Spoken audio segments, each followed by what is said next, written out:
What's going on, everybody? Thank y'all so much for tuning in. Come on in here, hit that like button, y'all. We got a watch party. We got a watch party. My apologies for running behind and trying to get my son some lunch squared away. But we got some watch party. Hey, to get in.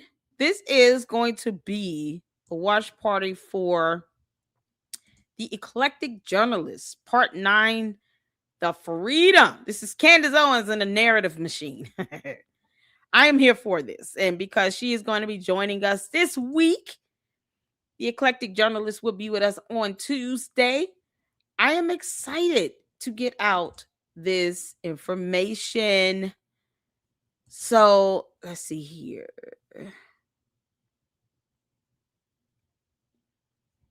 Okay, I got emails coming in back to back.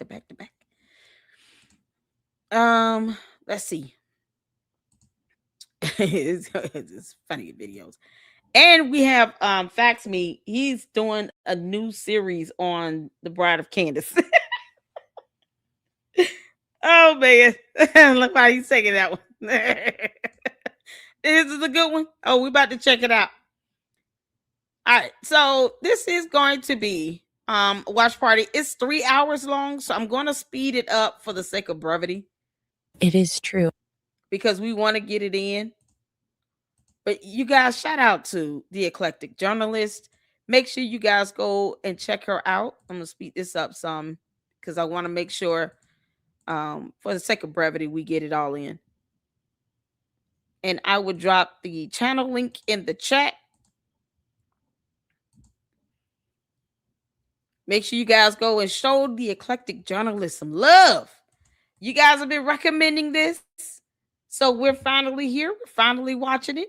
Getting this watch party in. Make sure you guys go check her out and hit that like button as you come into the LLC. Hit the like button. I appreciate all of you all in your support. Let's get to this. Y'all ready to get started? I am. I always so ready for this. I haven't seen this. It'll be my first time watching. Everybody speak to everybody. Come on in this chat. Hit that like button as you come in. And hit the 4 when you can see and hear. Y'all ready? Let's get to it. Let's go. It is true. I am finally free. Candace Owens, March 2024. In this series, we've been building the timeline of Candace Owens, from her early rise online to the organizations and media institutions that elevated her, to controversies, feuds, and narratives that seem to follow her at every stage of her career. And now we arrive at the moment where Candace Owens goes independent, or at least that is what it seems. Because at this point in the story, the lines between media, influence, branding, and conflict have become increasingly difficult to separate. And the deeper you go into these networks, the stranger some of the connections start to look. In this episode, we're going to examine the fallout surrounding Candace Owens' departure from the Daily Wire and the public drama that followed, and the ecosystem of personalities, media figures, and behind-the-scenes operators connected to these increasingly viral conflicts. Because in modern media and politics, things are rarely ever exactly what they seem. And when outrage, controversy, and public feuds consistently translate into spikes in attention, subscribers, and influence, you have to start asking a different kind of question. Not just who is fighting, but what power structures and incentives may exist behind the conflict itself. This is part 9.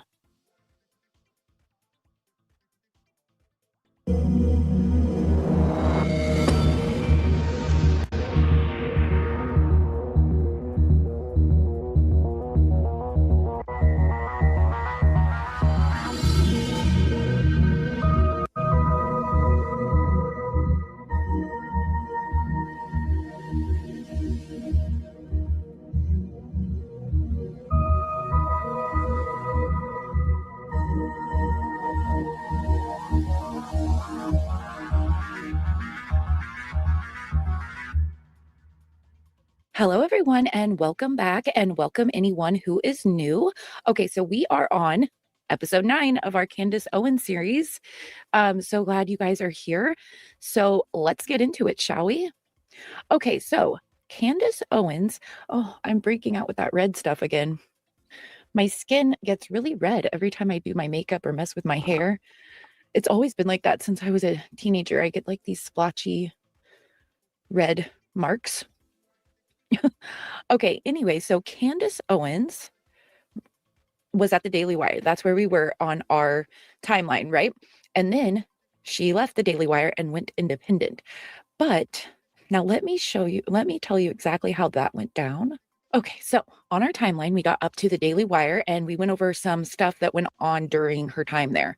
Okay, Candace Owens parted ways with the Daily Wire on March 22nd, 2024. The Daily Wire's CEO at the time, Jeremy Boring, announced Daily Wire and Candace Owens have ended their relationship.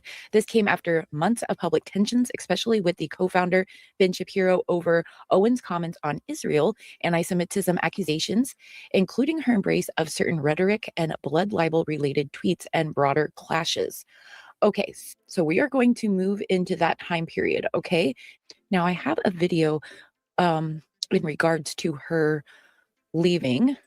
Okay, so this was a video that Steven Crowder leaked that is Jeremy Boring addressing the staff at the Daily Wire. So somebody recorded it without him knowing, and then Steven Crowder got a hold of it and it was leaked. So let's watch that. Everybody, 15 minutes ago, the Daily Wire terminated its relationship with Candace Owens. Candace has been an incredibly powerful voice for conservatives for years.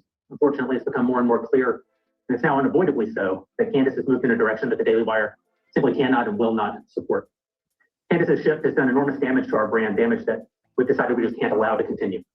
Mostly, but by no means all of this tarnishment to our brand, stems from Candace's flirting with, winking at, and even directly engaging in content widely viewed as anti-Semitic, and from associating herself with well-known anti-Semites. The Daily Wire, contrary to public opinion, is not owned by Jews. In fact, the majority of it is owned by Christians, myself included. And we know that anti-Semitism as a charge is, like the charge of racism, often made far too lightly by those who profiteer from such accusations, groups like the ADL or BLM. But that doesn't mean that racism and anti-Semitism don't exist. They obviously do, and they just as obviously have no place in our national discourse. Candace refusing to condemn Kanye West, for example, is not anti-Semitism. I said as much at the time, and I even encouraged Candace not to disinvite Ye from her greatest lie ever sold premiere after his "I'm going DEFCON 3 on Jewish people" tweet a year and a half ago. I thought at that time that one remark, even a remark as plainly anti-Semitic and asinine as that, wasn't proof that Kanye himself was necessarily an anti-Semite. People say and do all kinds of dumb things all the time, and I didn't think that Candace should necessarily distance herself from her friend at that moment. Did I find it troubling that Candace continued to stand by Ye as the weeks went on and he continued what became maybe the biggest anti-Semitic meltdown in American public life? A meltdown by the end of which he had praised Hitler, announced a run for the presidency, and hired the most prominent apologist for anti-Semitism in the country, Nick Fuentes? Yes, I did. And I argued pretty passionately with Candace about that point at the time. But I still didn't think that her behavior rose to the point of parting ways. Fast forward a little more than a year later, however, and there's a lot more cause for concern. Here are just a few examples from just the last few weeks. Candace appeared on the Fresh and Fit podcast, which itself spews anti-Semitism and talks about the JQ, which means the Jewish question, routinely. And Candace. Okay, so the Fresh and Fit, everybody knows, like, I think I made it pretty clear that I watch all kinds of people all over the internet, but I don't just watch anybody. I watch people who actually are sort of at least somewhat bearable to watch. Now, when I went down my long exploration and investigation into the manosphere, I did have to watch some of their shows because they are a big voice in the manosphere, you know, coalition, ecosphere, whatever. It was terrible. Like it's terrible. Like, it's not a good show. They are not smart. Okay, that's one of the things. Like, if I am going to listen to a lot of controversial people, they need to at least be smart, you know, be able to make like arguments. For example, I could never watch Jake Shields. Okay, that guy sucks really, really bad. But I can watch Nick Fuentes because even though I can like fast forward through his stupid rants about Jewish people or whatever and get all the other stuff that he talks about, which is quite a lot. He doesn't only just talk about Jews constantly, but these other people, they will. And then Myron Gaines really went off the deep end, and he kept getting more and more extreme with the Jewish thing, where he was like, he had like flags, he was like dressing up and making like, it was crazy. I mean, I only saw clips of it because I'm not going to watch that, but they are terrible. They're terrible to women, Jews. The way they talk about and treat women is so despicable, and just, it's unbelievable. So yeah, I mean, it's sort of weird that she went on that show. Said nothing while the host played a cha-ching cash register sound at the mention of any Jew or Israel, including Ben Shapiro's wife. We have a clip here of that for you. Oh my God. He is very passionate about Israel. He's married to an Israeli. I mean, that makes sense, I guess. Yeah. You know. Imagine Ben Shapiro sitting on a podcast that was known for spewing hate toward Black people, and then sitting idly by while the host made jokes, racist jokes about Candace's family. You can't imagine it because it's unimaginable. It would just never happen. Only a few weeks before that, Candace lamented, quote, DC Jews, who she says are Marxists and monsters, and who, quote, want nothing more than political power and need to be weeded out. Then just last week, Candace liked a post on X from an account called Christ Gnosis, asking if a well-known rabbi is, quote, drunk on Christian blood again. Now, if you aren't aware, the idea that rabbi... Okay, that's wild. Yeah, so in the letter that PragerU wrote to Candace, he talked about the blood libel propaganda that's been put on Jews throughout the centuries, and he proved how it is propaganda. He cited things in history and historical documents and stuff like that in the letter. The letter is extremely interesting, and I would recommend anybody read it. You can find it, if I remember, I will link it in the thing, but you can find it just by putting in open letter to Candace Owens PragerU and it'll pop up. There was so much useful information in that letter that had cited, he cited things from history, and I learned a lot from that letter. It was very interesting. So I recommend everybody read it. And Jews more broadly drink the blood of Christians is one of the oldest expressions of anti-Semitism. It even has its own name. It's called the blood libel. And it's been used to pit Christians against Jews since the Middle Ages. The blood libel has been used all throughout history to incite the hatred and murder of Jews. I don't claim to know what's in Candace's heart. What I know, as I've said, is that she has been flirting with, winking at, and even directly engaging in content that's widely viewed to be anti-Semitic, and even worse, known and unabashed anti-Semites seem to have taken a real liking to her. They routinely celebrate her, invite her on their podcasts, like her X posts, and retweet them, and she frequently reciprocates. Candace has made something of a sport in these last months out of strongly implying negative things about Jews, only to then deny that she was ever actually talking about the Jews in the first place. Candace made no... Okay, so we get that, right? She will make complete insinuations and sometimes even outright statements, and then when you call her on it, she goes, "Oh, I never said that." Why is everyone being so crazy? Why is everyone crashing out? Something must be going on. Now I'm actually going to look into it. Now I'm actually going to do it. You know what I mean? Statement at all in the days after Hamas terrorists raped, murdered, and tortured over 1,000 Israeli civilians, mostly Jews, some Americans, and then they took hundreds more hostage. But then on October 28th of 2023, while anti-Israel protests were raging in London, where Candace, I believe, was at the time, she reposted a video of the protests on X, commenting, quote, "Interesting thing happening here. People are not accepting the media narrative about what's happening in the Middle East, despite the insistent rhetoric from government officials." On November 3rd, she posted, quote, "No government anywhere has a right to commit a genocide, ever. There is no justification for a genocide. I can't believe this even needs to be said or is even considered the least bit controversial to state." There was only one country on earth being accused of genocide at the time. Anti-Semites on X took to it immediately. They cheered at what they rightly or wrongly interpreted as Candace smearing Israel. And Candace didn't rebuff their interpretation. But when Dave Rubin came to the exact... Okay, so does that not remind you of what she does on with this Charlie Kirk assassination thing? She insinuates things, and then she lets the audience fill in the blanks, right? And run with it. Same conclusion as the anti-Semites, only instead of cheering for Candace, found it vile and rebuked her. Candace quickly attacked, saying, quote, "What's amazing about this is that I didn't name any country in this tweet. I simply stated that genocide is wrong always. This is not a controversial stance. Interesting how you interpreted it." And then followed up with, quote, "In short, if the blanket statement that genocide is wrong upsets you in any way, then you need to check yourself. I said exactly what I meant, and I won't be backing down or apologizing or further clarifying this statement." Within 24 hours, Candace liked the post calling Israeli Prime Minister Benjamin Netanyahu a war criminal. Now let's be clear. You're free to disagree with Israel's conduct, and you're free to oppose the Netanyahu government. But the idea that Israel is committing genocide or that Netanyahu is a war criminal is just factually baseless. Unfortunately, Candace routinely makes insinuations about Jews that both lovers of anti-Semitism and haters of anti-Semitism both agree is anti-Semitic. And in almost every one of these instances, Candace says nothing to the anti-Semites who cheer her and only pushes back against those who disapprove of her comments. On February 28th of this year, Candace, just asking questions, posted, quote, "Time to look into the history and profiteering of pornography." Her replies were immediately flooded with anti-Semites cheering her for the question and providing the answer that they interpreted her to mean, the Jews. Once again, Candace did nothing to disabuse the anti-Semites of their assumption. But when Anthony Koch came to the exact same conclusion, Candace pushed back, saying, quote, "Okay, so in case you guys are not aware, this is one of the classic anti-Semitic type of tropes that is out there, that the reason we have degeneracy in our society is not because our society has a bunch of degenerates in it, but rather because the Jews somehow are responsible for all of it because they're behind the PORN industry, and everything that's involved around that with Hollywood and all that stuff, even though, like I said, they probably have some things that they point to, right? But that doesn't mean in the whole of it. I wonder, one second, let me look up something really quick. Okay, let me pull that up really quick. Okay, I gotta be careful what's on here. I'm not really for sure. Okay, so I don't know if you guys are aware, but there's this PORN film from the 70s called Deep Throat. And this was a pivotal moment in this type of stuff back then, and really like springboarded the whole thing. Like, let's not try to get too deep into it all, right? And so that came to my mind. So I looked up who this guy was. I said, what nationality was he? So the director of the 1972 film. And this, by the way, this was in theaters, because back then they would do stuff like that. And all of our parents would go.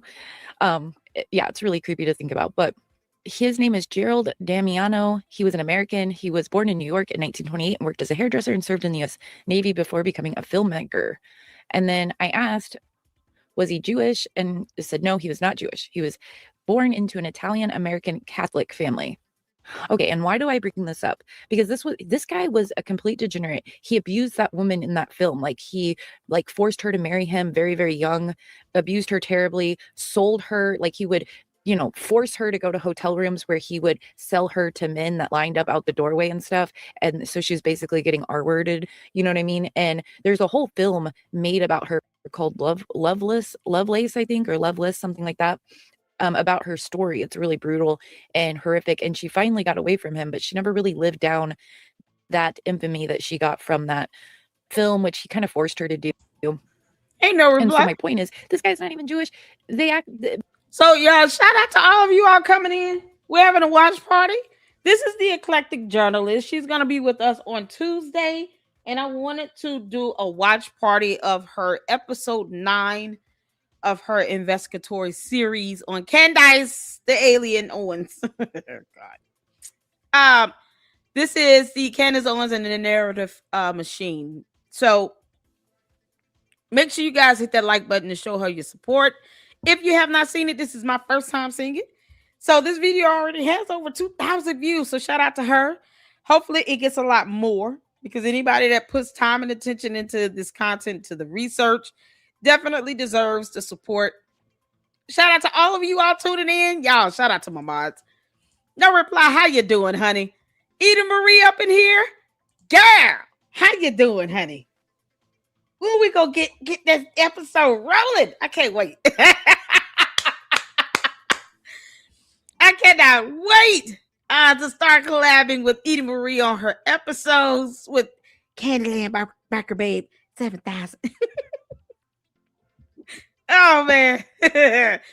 We're bringing funny back, okay? I appreciate you for tuning in. Let's show Eda Marie some support up in here. Your keyboard isn't working? Girl, make sure you guys check out my polls. Send some support to Eda Marie for her equipment and things so that she can get all this great content out. Let's show her some support as well. Let's get it over there. Mitchell Jackson is is the one that got Candace onto the podcast. What? Oh, man. We love you too, honey. Good morning. We got Francisca back up in here. Sherry up in here. Mindy up in here. Anybody else I have not spoke to, I apologize. Just wanted to recognize you all flowing in. Ordained Rabbi Solomon Friedman is involved with P Ownership. He is a founding partner of the private equity firm Ethical Capital Partners acquired MindGeek, the parent company of P Hub. Oh my God. So he's in prison, I assume. What's going on, Thomas? How you doing? Dreaming of new evidence is incoming. Goodness gracious. She's giving us great info this morning. She does lots of work. She does. Fantastic. We're here for it. We love great research here. And shout out to all of you all in here that aid in the research that comes out of the LLC. Peter Johnson says, what's going on with the doggy? Oh, look at the doggy. You need not know her real name. I know, right? John, how you doing? Fresh and Fit podcast. What's going on over there? Child, I thought they were dismantled. Fresh and Fit still a thing. Who, child? Maverick says, a ghost is giving you love bites. Oh, God. Oh, man. Shout out to all of you all. Thank y'all so much. Let's get back to it. Blaming, we're all fallen. We're all fallen and we all come short of the glory of God, and we need Jesus as our savior, okay? Every single one of us. So acting like this kind of stuff is all to blame on like one group of people is, for all the world's ills, is literally insanity, and it is very illogical. But let's go back to the video. This is utterly insane. I tweeted that porn is harming men in our society, and this person has interpreted that as an attack on Jews. This is an example of clinical insanity. There is no other explanation. But of course, there are other possible explanations. There are other numerous examples just like this, when the anti-Semites and anti-anti-Semites all agree that what you're saying is anti-Semitic. Perhaps, as a very well-paid professional and expert communicator, you might consider communicating more clearly. Candace hasn't. She's only doubled down. In the last few weeks, she stated or implied that DC Jews control American politics, that Hollywood Jews force certain black artists to create violent and filthy music, that a Jewish gang robbed and killed Michael Jackson, that a Jew killed Lee Harvey Oswald to keep us from finding out that the CIA killed JFK. All this while elevating Osama bin Laden and Muammar Gaddafi and defending Hitler's book burning and apologizing to Muslims on behalf of America for what she calls the brainwashing of Americans after 9/11 and alleged American war crimes overseas. Oh my God. None of which proves that anti-Semitism. None of which proves that Candace is an anti-Semite. Like when you put it all like that in one line, that's crazy, you guys. Wow. But like I said, she was always conspiratorial from the very beginning. She just hid it for a long time. I don't claim to know what Candace actually believes. When I've asked her directly what she believes, she's told me, quote, I believe what the people believe. I am the voice of the people. Never mind that subordinating your belief to the people is both. Okay, so that's really interesting what he said there, where she said, I am the voice of the people. Okay, now I don't know how many of you guys know medieval history or ancient writings and stuff like that, but there is this saying that was started in the Middle Ages called vox populi, and it means, let me show you. Okay, so the phrase vox populi or vox Dei, the voice of the people is the voice of God, was first referenced by Alcuin of York, an 8th century scholar and advisor to Charlemagne. In a letter written around 1798, he used the phrase in a critical context, stating, and those people should not be listened to who keep saying the voice of the people is the voice of God, since the righteousness of the crowd is always very close to madness. Thus, Alcuin did not endorse the idea, but rather warned against it, expressing skepticism about the wisdom of the masses. Okay, so I just find that interesting in reference to Candace. I know, like, many of you just know me as making this Candace series, but I'm actually very knowledgeable and interested, and it's just I really like the study of medieval history and philosophy and war and all kinds of stuff like that. So even though I'm very knowledgeable in all history, the medieval ages is one of my favorite times, especially in the region of the steppes and Eastern Europe. So that's sort of one of my fascinations, which is what I kind of wanted to make also videos about, is viewing what we see today through a historical lens, which I did do a little bit of that, but I haven't had my channel for very long. So we haven't got very far in all of that stuff. But anyway, back to the video. Pandering and immoral. It's also they. Who are the people? And what is it that they believe? Based on her content of late, I can't think that she means Americans broadly or even conservatives broadly. It seems far more likely to me that the people Candace is the voice of are the very people celebrating what she's saying. Here's one of the most prominent anti-Semites in the country giving his perspective on the answer to that question. I have to stand. I have to stand because she's cooking. She cooked. That's crazy. She tweets a picture of Rabbi Shmuley. Bill, she writes, Bill. Nothing else. Incredible. She writes, Bill. She called him an unholy rabbi. I'm stealing that, by the way. If you hear that in my AFPAC 4 speech, I'm giving her credit. I'm stealing that from her. She said, the unholy rabbi. Dude, goated with the sauce and cook. Fuentes went on for about an hour celebrating Candace in that episode from 2 weeks ago. Of course, it's not just her associations with anti-Semitism that are damaging to our brand. Over the last few months, Candace has embraced the worst conspiracy theories and the worst people. When she traveled to Romania to interview Andrew Tate, Caleb was clear that we wouldn't pay for her to rehabilitate a pornographer, con man, and an accused rapist. Candace assured him that hers would not be a softball interview. Of course it was. Candace not only allowed Andrew Tate to misrepresent his past statements and the charges against him, she helped him do so. Last week, Candace put out a long tweet trying to frame her position not as supporting the Tate brothers, but simply as being fair-minded about the charges brought against them. And we learned all about that in the first episode of the series, and that is exactly why I do not watch her anymore. Not really. I mean, Tucker also interviewed him, and I didn't love that she did that, and she acted like she had no idea about any of the actual evidence against him. So I was just sort of like, oh, whatever, okay. But then when she came out on their platform, the Daily Wire, and completely smeared one of his victims who was abused by several men who were literally in prison from when she was a child. That was like a bridge too far for me. And I was like, okay, no, not doing that. That might have been more convincing if she had ever said a single negative thing about them, or if she had responded to or retweeted them 73 times in the months since the interview. I want to be clear about this. Andrew and Tristan Tate are very bad men who have boasted and even sold courses teaching how to manipulate women through sex into doing pornography for your profit. And again, Candace is a professional communicator. She's very effective at saying what she wants to say, probably as effective at that as anyone alive. And of course, Candace has recently said that she's willing to stake her entire professional reputation on the fact that French President Macron's wife was born a man, despite the claims already having been proven false in French courts. The lady has 3 children. She and her brother, whom the conspiracy theorists suggest is actually her, jointly sued and won against the people who first popularized the conspiracy theory in France. The most troubling. Wait, did she start that while she was at the Daily Wire there at the end? Because I thought that was like afterwards. Let me look that up really quick. Okay, I did not know this.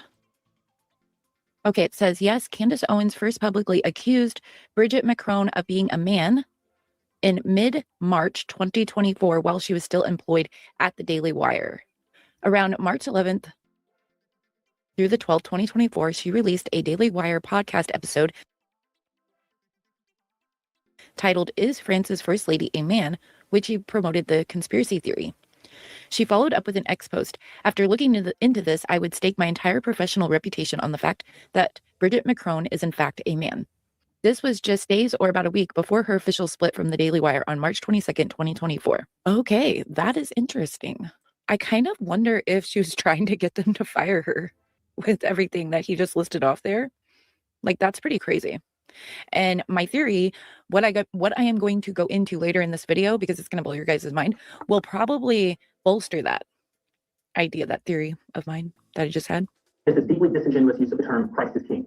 As best I can tell, her first use of this term publicly was in response to Ben. If you recall, Ben was asked at a small private event in a Jewish home how he felt about Candace's behavior post-October 7th. Ben was caught on camera saying that he found her behavior disgraceful and disreputable. That day, Candace posted a verse from the New Testament that man cannot serve both God and money, with a follow-up comment of Christ is King. The remark was widely interpreted as a rebuke of Ben and to mean that Candace cannot be bought off by Jewish Ben Shapiro. She and her opinions are in service to God. Ben responded in anger. He said that if Candace believed her contract with the Daily Wire was standing between her and God, she could quit. Candace's response was classic Candace. After saying but not saying exactly what she meant and then being called out on it, she denied that she ever meant it in the first place, and how dare you suggest that she did. She said, quote, "You've been acting unprofessional and emotionally unhinged for weeks now, and we've all had to sit back and allow it, and have all tried to exercise exceeding understanding for your raw emotion. But you cross a certain line when you come for scripture and read yourself into it. I will not tolerate it." She posted again, quote, "You are utterly out of line for suggesting that I cannot quote biblical scripture. The Bible is not about you." Then commented on that post, again, Christ is King. Here's the thing. I agree that Christ is King. All Christians agree that Christ is King. But why say so here? What's the implication? If not that Candace serves Christ and Ben doesn't. It certainly appears to me that Candace is attacking Ben for the very fact of his Jewishness. In fact, anti-Semites love to bandy about the term Christ is King. Here's our pal Mitch Fuentes again.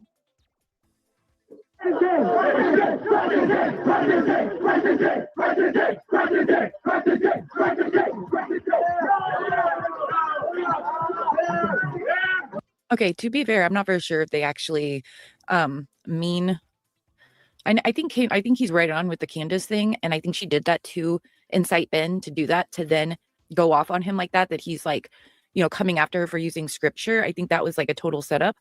These kids have been using that slogan forever. It's like a Catholic thing, and like with the younger, what we call Catholic bros. So the Catholic bro, there's these young groups of young men. Most of them harmless, some of them not even followers of Nick Fuentes or anything, are like that bro type stereotype, but they're Catholic and they're really, really, really hardcore about it. And then there's also the ortho bros, and it's the same thing, only they're Orthodox and they do this kind of stuff. So I'm not for sure if this is exactly like they're doing it to be mean to Jewish people. So I'm not like going to endorse that, but I could see why they would think that. I can understand their thought process there. That's what it's all about. When I come out to these rallies and I see everybody and they bring their rosaries and their American flags, I know we're on the right side of history. Probably worth remembering here that Fuentes, when he was praising our Lord, has called for a holy war against Jews and said that, quote, "We will make them die in the holy war. They have no future in America. They will go down with their satanic master." Christ is King. Yeah, Christ is King. But the term Christ is King is not a gang affiliation. Christ isn't glorified by your using him as a weapon to cudgel your enemies. And anyone who would say it's never wrong to say that Christ is King, please tell me what then is meant by the third commandment: "Thou shalt not carry forth the name of the Lord thy God in vain." Surely if one were to rape and murder someone, like Hamas did on October 7th, but all the while shouted to the dying person that Christ is King, we would all agree that 3 horrible crimes were committed. Rape, yes. Murder, yes. But also the crime of implementing God in the first 2 crimes. That's carrying forth the name of the Lord in vain. That's what anti-Semites are doing when they say Christ is king. Christ is king, sure enough. And he recommends himself in our struggles, not us in our petty nudge, nudge, wink, wink anti-Semitism. All of this has badly tarnished the brand and reputation of the Daily Wire, and of me personally as the front-facing CEO. One need only revisit the thousands of virulently and overtly hateful commenters celebrating what they see as Candace's turn against the Jews, the remarks from Nick Fuentes, the myriad stories written in journals from Mediaite to the Washington Examiner to the Jewish Journal to the Times of Israel, the New York. So the whole, and here's my 2 cents on this. Candace weaponized this expression because she knew that she really didn't mean it. She doesn't care about her Christianity, faith, Catholicism, none of that. Candace can't quote an entire scripture from the Bible because she hasn't done that. Candace would have to go to the scripture online and pull something up and read it. She can't just quote a scripture she's memorized. And people want to sit here and talk about how she's a great Christian while she actually admits to breaking the law by stalking Erica Kirk. We've got eyes and ears everywhere you go. We're watching you. Sources and direct contacts that live in her building. Obviously, we have that. Why? Stalking is a felony. A class 3, class 5 felony in the state of Arizona. Why do you live in the state of Tennessee? Feel the need to stalk another human being, another citizen of the United States of America that lives in an entirely different state than yours. So she can break the law willingly and carelessly, recklessly. And despite the word of God that says that thou art to obey the laws of the land, she wants to get mad because someone told the truth that she can't quote a scripture off the top of her head to save her life. When she cannot do that and has not done that. Yeah, okay. Give me an episode where Candace quoted the scripture from the word of God by memory. I'll wait. I want the episode number. Post, the Daily Mail, and a timestamp. and on, or from the many, many people disappointed with the Daily Wire and with me, and even with Ben for not acting sooner to see how badly marred our reputation Hey, is. Connor, I see you up in there. And so we're ending our relationship Peace, with Candace effective immediately. We're not canceling Candace as in cancel culture. Candace has every right as an American to damage her own brain. If I were the CEO of a platform like X, I wouldn't kick Candace off of it. But I'm not the CEO of a platform like X. I'm the CEO of the Daily Wire. The Daily Wire is not a platform. The Daily Wire is a publisher. Daily Wire is not a place where people publish their own thoughts. It's a place where we curate the thoughts that we largely align with and voices we believe are doing good in the world. Not just thoughts and voices who happen to agree with Jeremy or happen to agree with Ben all the time. Obviously, I disagree with all of our hosts some of the time. But Candace has now become a voice I simply cannot align with. I believe that she's doing great harm in the world and to the brand that I've worked really hard to build over this last decade, and I'm just no longer willing to subsidize it. And I want to be clear about one more thing. We're not giving in to any pressure from any outside group. Rabbi Shmuley, who Candace has called unholy and accused of blackmailing her, is, as far as I can tell, an abject attention whore. I don't much care what he thinks. I don't much care what kinds of threats that he makes.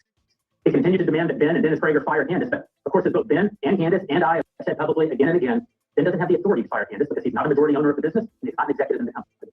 But he's famous and he's Jewish, so Rabbi Shmuley is happy to grandstand by demanding that he do so anyway. As for Dennis Prager, Candace hasn't worked for PragerU in 3 years, and as far as I know, Dennis isn't an executive at PragerU any more than Ben is an executive at the Daily Wire. But again, famous, Jewish, and so Rabbi Shmuley is happy to grandstand. Charlie Kirk, by contrast, Rabbi Shmuley is kind of like a problem starter, like an instigator and stuff. So a lot of people have issues with him. who runs TV USA, where Candace does currently give speeches to make a nice living. Shmuley hasn't said anything about him. Charlie's famous, but he isn't Jewish. That's the kind of guy Rabbi Shmuley is, and the reason that we would never get into any kind of pressure from a man like him. This decision has nothing to do with Shmuley or any other Jewish pressure coming to bear. This is about the very Christian CEOs of the Daily Wire finally seeing what we were both loath to see before, what I was loath to see before, that Candace is not on our team. She's not pursuing the future that we're pursuing. She's not appealing to the audience we're appealing to. She does not hold the values that we hold to. I gave her every benefit of the doubt. I gave her far more benefit of the doubt than I should have, and I'm done. Candace has violated the terms of her contract in myriad ways. She has a contractual obligation not to tarnish our brand, but she has. She has a contractual obligation not to do anything that a reasonable person might construe as anti-Semitic or to align her brand with anti-Semites, but she has. And by the way, it was her attorney who suggested we put that clause in her contract in the first place after the Kanye mess. It wasn't our idea. For all of those reasons and for many more, we're enforcing our rights under the contract to terminate. Now, I know that this will cause a lot of confusion and harm and pain for a lot of you in this room, especially for those of you who've worked really hard on Candace's content, or for those of you who, like me, have only ever seen her as one of the most talented and important voices in the country. And I'm sorry for that. I hope we live to see Candace come back from this dark path that she's taken.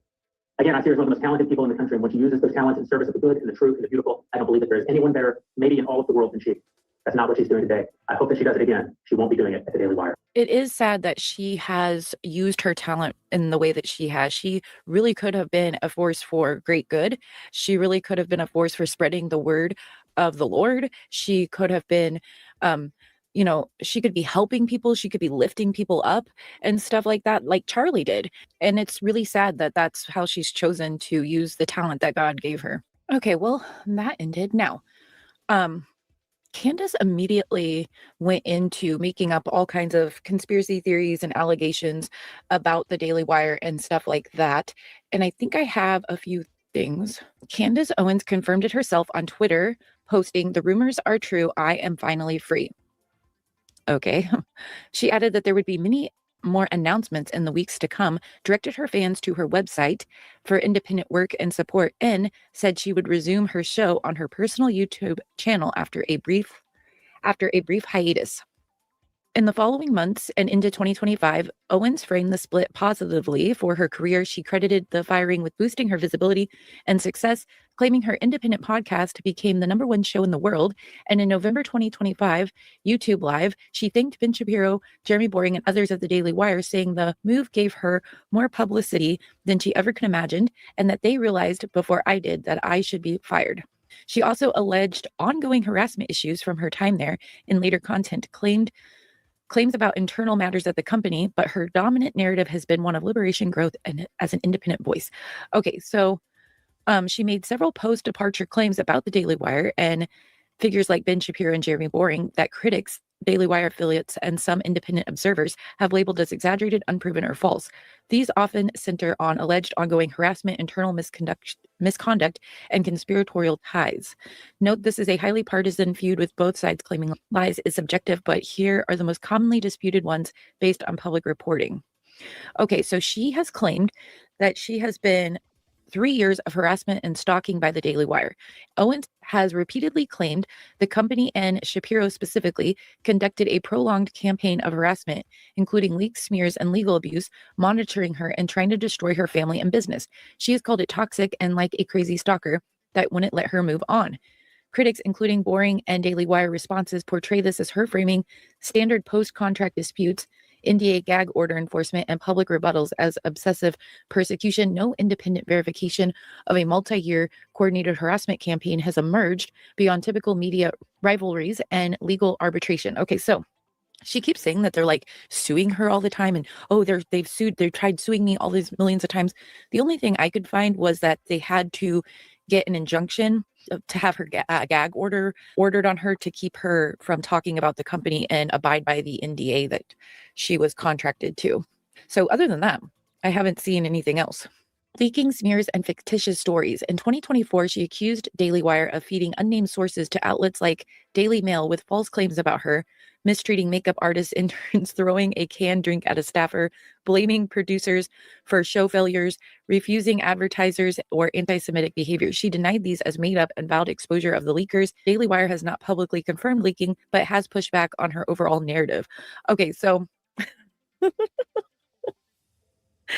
so that's pretty funny. Let's go to this. Let's see what else is in this. Candace Owens, Blast Daily Wire, says it's leaking anti-Semitic claims, attacked for being a Christian.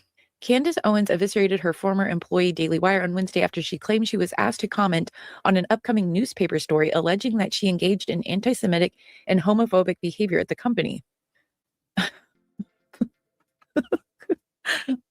Owens, the former blogger who rose to prominence during the Trump presidency with her campaign to persuade African-American voters to ditch the Democratic Party, posted a video on her social media account hinting that the Daily Wire leaked allegations that she mistreated staffers at her former employer. Her viral video, which was viewed more than 100... I can't stop laughing. I'm so sorry. I am so sorry. Okay. In her viral video, which was viewed more than 1.3 million times as of Thursday afternoon, Owens adamantly denied one claim that she threw a canned drink at a junior staffer. The controversial media personality, who was reportedly hit with a gag order by the Daily Wire preventing her from disparaging the company, posted the video on her ex social media account on Wednesday. telling her more than 5 million followers that she was asked to comment by a Daily Wire reporter who reached out to her public relations rep. Okay, I need you guys to pay attention to this. Public relations rep. I didn't even know that was in there. Okay, so this is going to be very important in our video series. Her public relations rep, her PR representative and manager. Owens gave a statement to the Post which read, "I have been overwhelmed by the number of messages and emails I have received from the Daily Wire employees, past and present, with offers to speak on record with journalists." She said it was incredibly brave for former colleagues to step forward and that it should serve as a reminder that loyalty is not something that can be fortified via intimidation and contracts. The tactic of using unnamed sources to spread lies about people is tired, and I have faith that in the future, exactly who is behind these lies will be exposed. Owen said, vowing, "Stay tuned. This is only the beginning." Okay. Oh my gosh, you guys. Let's read that again, shall we? The tactic of using unnamed sources to spread lies about people is tired, and I have faith that in the future, exactly who is behind these lies will be exposed. Owen said, vowing, "Stay tuned. This is only the beginning." Can you believe that? Oh my gosh. That's wild.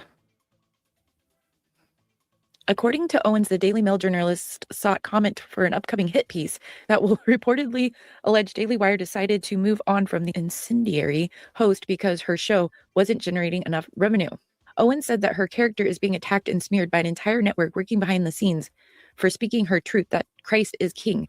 She said that certain individuals are leaking fictitious and made-up claims to Daily Wire, including that she blamed producers for her show failures. Oh my gosh, you guys.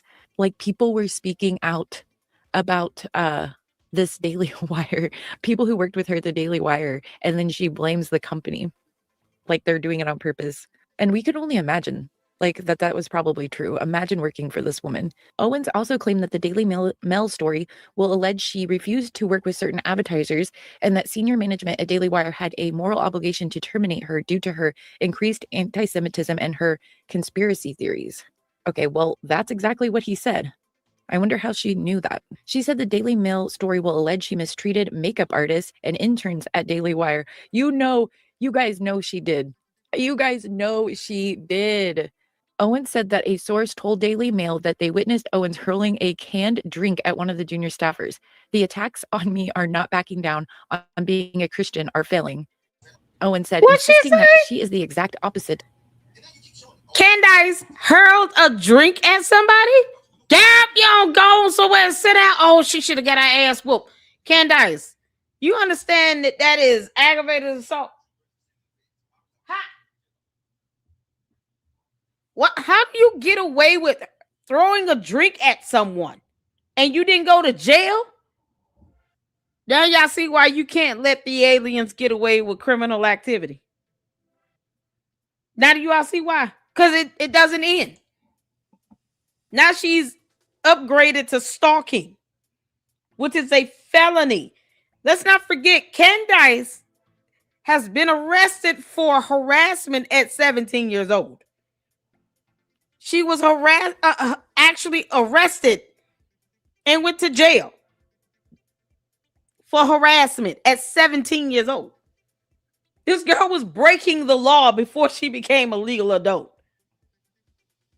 And now she is stalking someone, has admitted to it in a video that the public has heard and seen. And somehow her liberty and freedom has not been yanked away from her. This is why you can't let aliens crash land on our planet and do what the hell they want to do. We don't owe her shit. Erica Kirk should have already gotten a protection order against her. Stop playing games with this girl. All I hear is one criminal activity after another. The average person can't just sit in a video and say, "Yeah, I'm having you watch sources in direct context living in your building. Everywhere you go, everything you say, everything you do. I'm going to find out. I'm watching you. We got eyes and ears everywhere." I would have had the police called on me at least 3 times over. I can't say no mess like that and expect to maintain my good liberty and freedom. He was like, Lady Luck Club just admitted to stalking. That's illegal. And in the state of Arizona, it is a felony. It's not a misdemeanor. It is a felony. And Erica Kirk hasn't gotten a protection order yet, girl. You have got to stop being nice. Let me tell you something. Just because you're a Christian does not mean you have to be a punk. Does not mean you have to let people walk all over you. It does not mean you have to sit here and listen to someone admit to felonious activity and then you don't penalize that action at all. You don't get a protection order. You didn't call 911. Has anyone reported this to the FBI? Because hopefully everybody did. Because no one deserves to be stalked everywhere they go. The hell you mean you watching everything I do? You got eyes and ears everywhere. What the hell are you talking about? Okay, yeah, keep them eyes and ears open. Look out for the police when they pull up and they're ready to ask you some questions too. And don't get mad if they handcuff you. Child, please, that would be, it's not even a threat. I'm going to take that serious and we're going to go from there. I keep saying this over and over. I've been saying for 6 months that Erica Kirk should have already got a protection order against Candace. This is the behavior, the pattern of behavior she cannot hide. If this girl is hurling objects at people, why would she do that? It's the question. Why would she feel like I can just throw something at someone at my place of employment? And she didn't go to jail?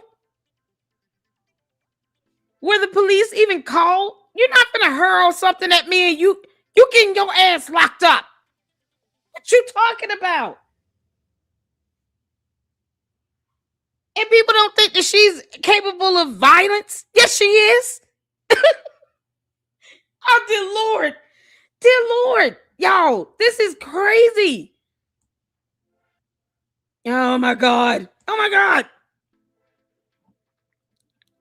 She throwing stuff at people. That's wild.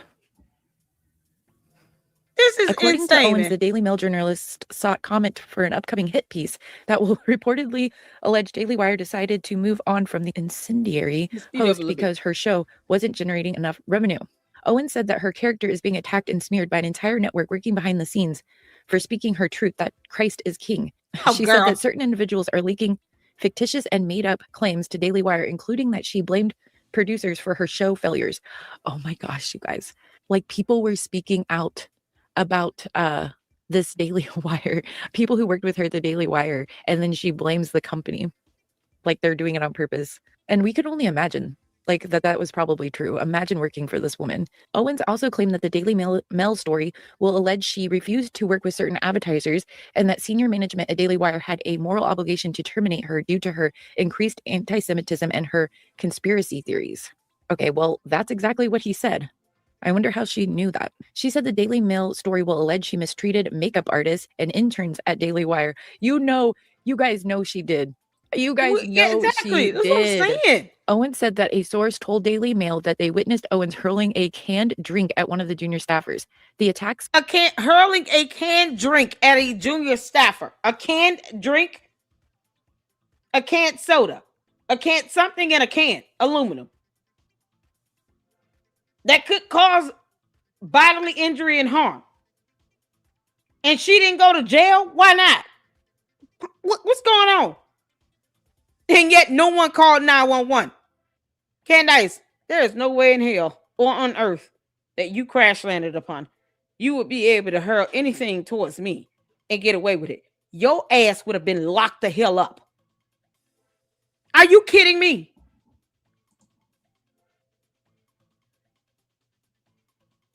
Are you kidding me?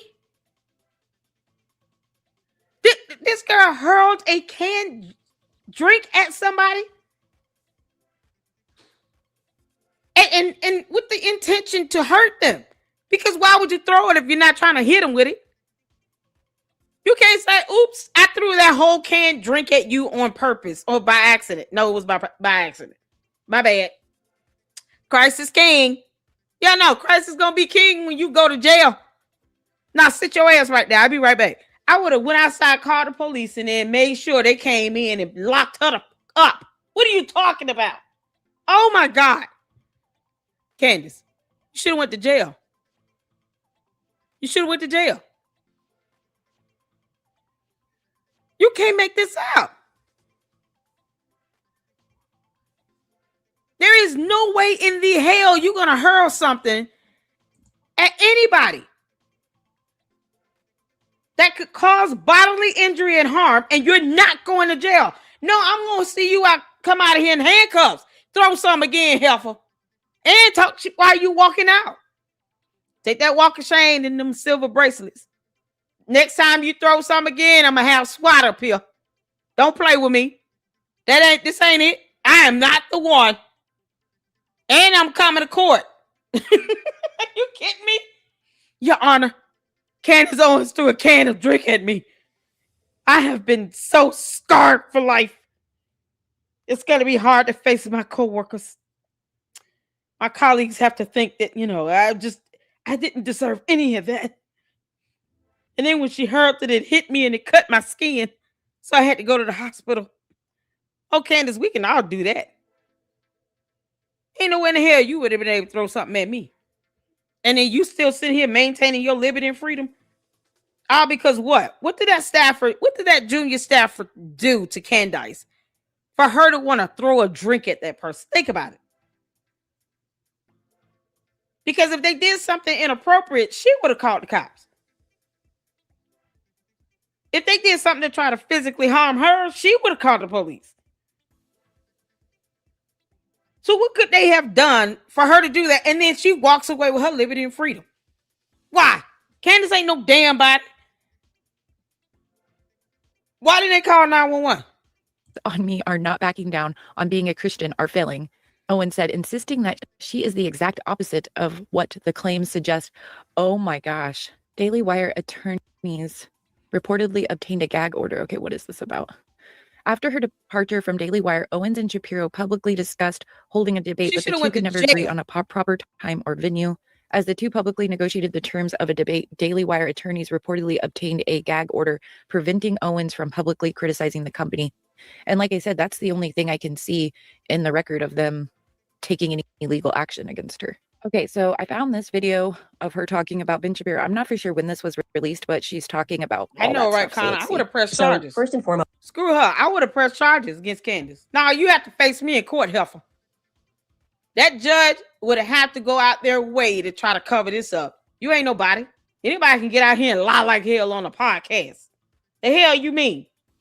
You throwing canned drinks at somebody? Nope. That is not how we do. Candace, no one gives a damn about your temper tantrum. But you throwing objects at people. Yeah, aggravated assault. Battery if it touched them. If you touched them, it would be battery. Are you kidding me? Throwing a can at someone.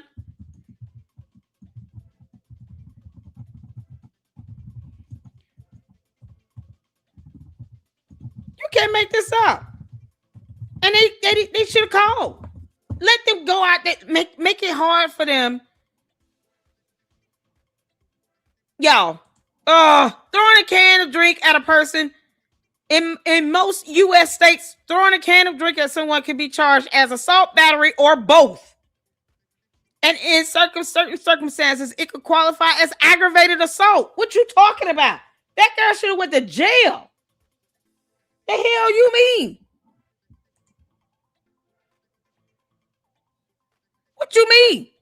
You don't get to hurl things at people and walk away with your liberty and freedom, but you're going to jail with me. You about to go to jail, Candace. Yeah, you throwing drinks and stuff. You using that can as a weapon. That's what I just read and saw. No, you're going to jail. And if all that drink get on me, yeah, you could be in jail for a good 30 days. Listen, that's the same thing that happened with Aaron. His name is Aaron. All right. Scientology. The dumb cult that they are. Of course, have protests. And one of the little clowns accused Aaron of throwing cornstarch on him. Aaron had to serve, what, 30 days in jail? 30, 40 days in jail? So if Candace threw a can, and let's say it was open, and that drink got on the person, and the can hit the person, she should have seen some jail time, at least 30 days. I don't give a damn. You would have to go out your way to try to cover that one up. Now I'm finna live stream. I want the police body camera footage released to the public of her arrest and questioning. I want all that out there. I'm putting the police report out there. Are you kidding me? No, you finna catch it. You threw the can at the right person on the wrong day. With me. No, you going to jail. Are you kidding? Candace, you would have went to jail. Girl, you would have went to jail with me. Ain't no way in hell.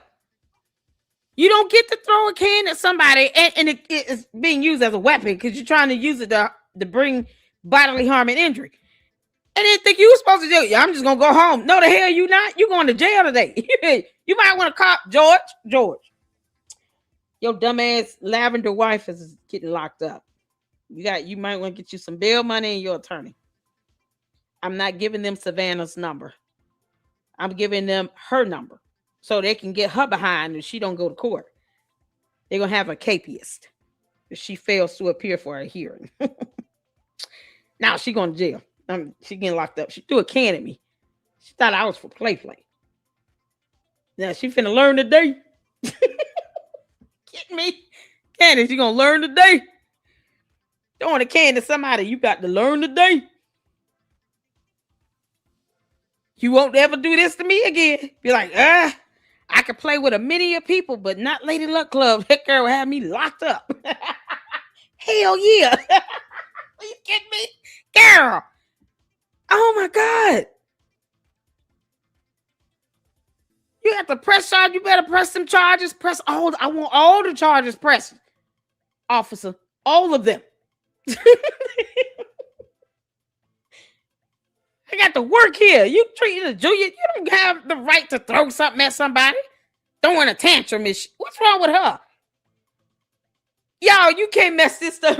You can't make this up. This grown woman threw a can at a junior staffer because reasons. Oh, okay. That junior staffer had all the power in the world for like 5 minutes over Candace's liberty and freedom. Yeah, okay. To call the police or to not. I'm about to do the first option. I'm calling. You kidding me? Candace is violent as hell. You're throwing stuff at people. Girl, you going to prison. Candace, no, you not. You listen, let me tell you something. To the candy asses, I'm not playing with your dumb cult leader. I don't owe her nothing. Everybody here in the Lady Luck Club knows we don't give a damn how the candy asses feel. We don't care about your feelings. No, your cult leader is committing crimes. The law says that she could have been charged with assault, battery, or both in most states.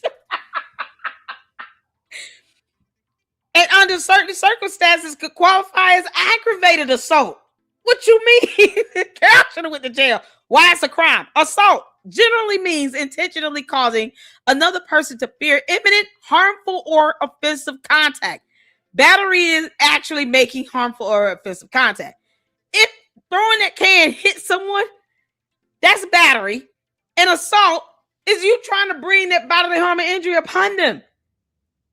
And it was not accidental. You don't accidentally throw a can drink at someone. Why are you throwing it? What you mean? And then you scaring that junior staffer? Candace, is that how we do? I wish the hell you would. Candace, I dare you to throw a can of drink at me. I dare you. I dare you. Girl, see, you play with the wrong people. Now, with me, you got the right one. Come on over. Candace. Karen. Candace. I wish your little punk ass would throw a canned drink at me. Girl, you would make international headlines for all the wrong reasons that day. and I'm live streaming. You will go to jail. I will put out that police body cam. I will drop the police report, the arrest report. They're going to get your mug shot. When I say I will make sure you are held to the highest extent of every law that can be activated underneath the sun in the United States of America, you will.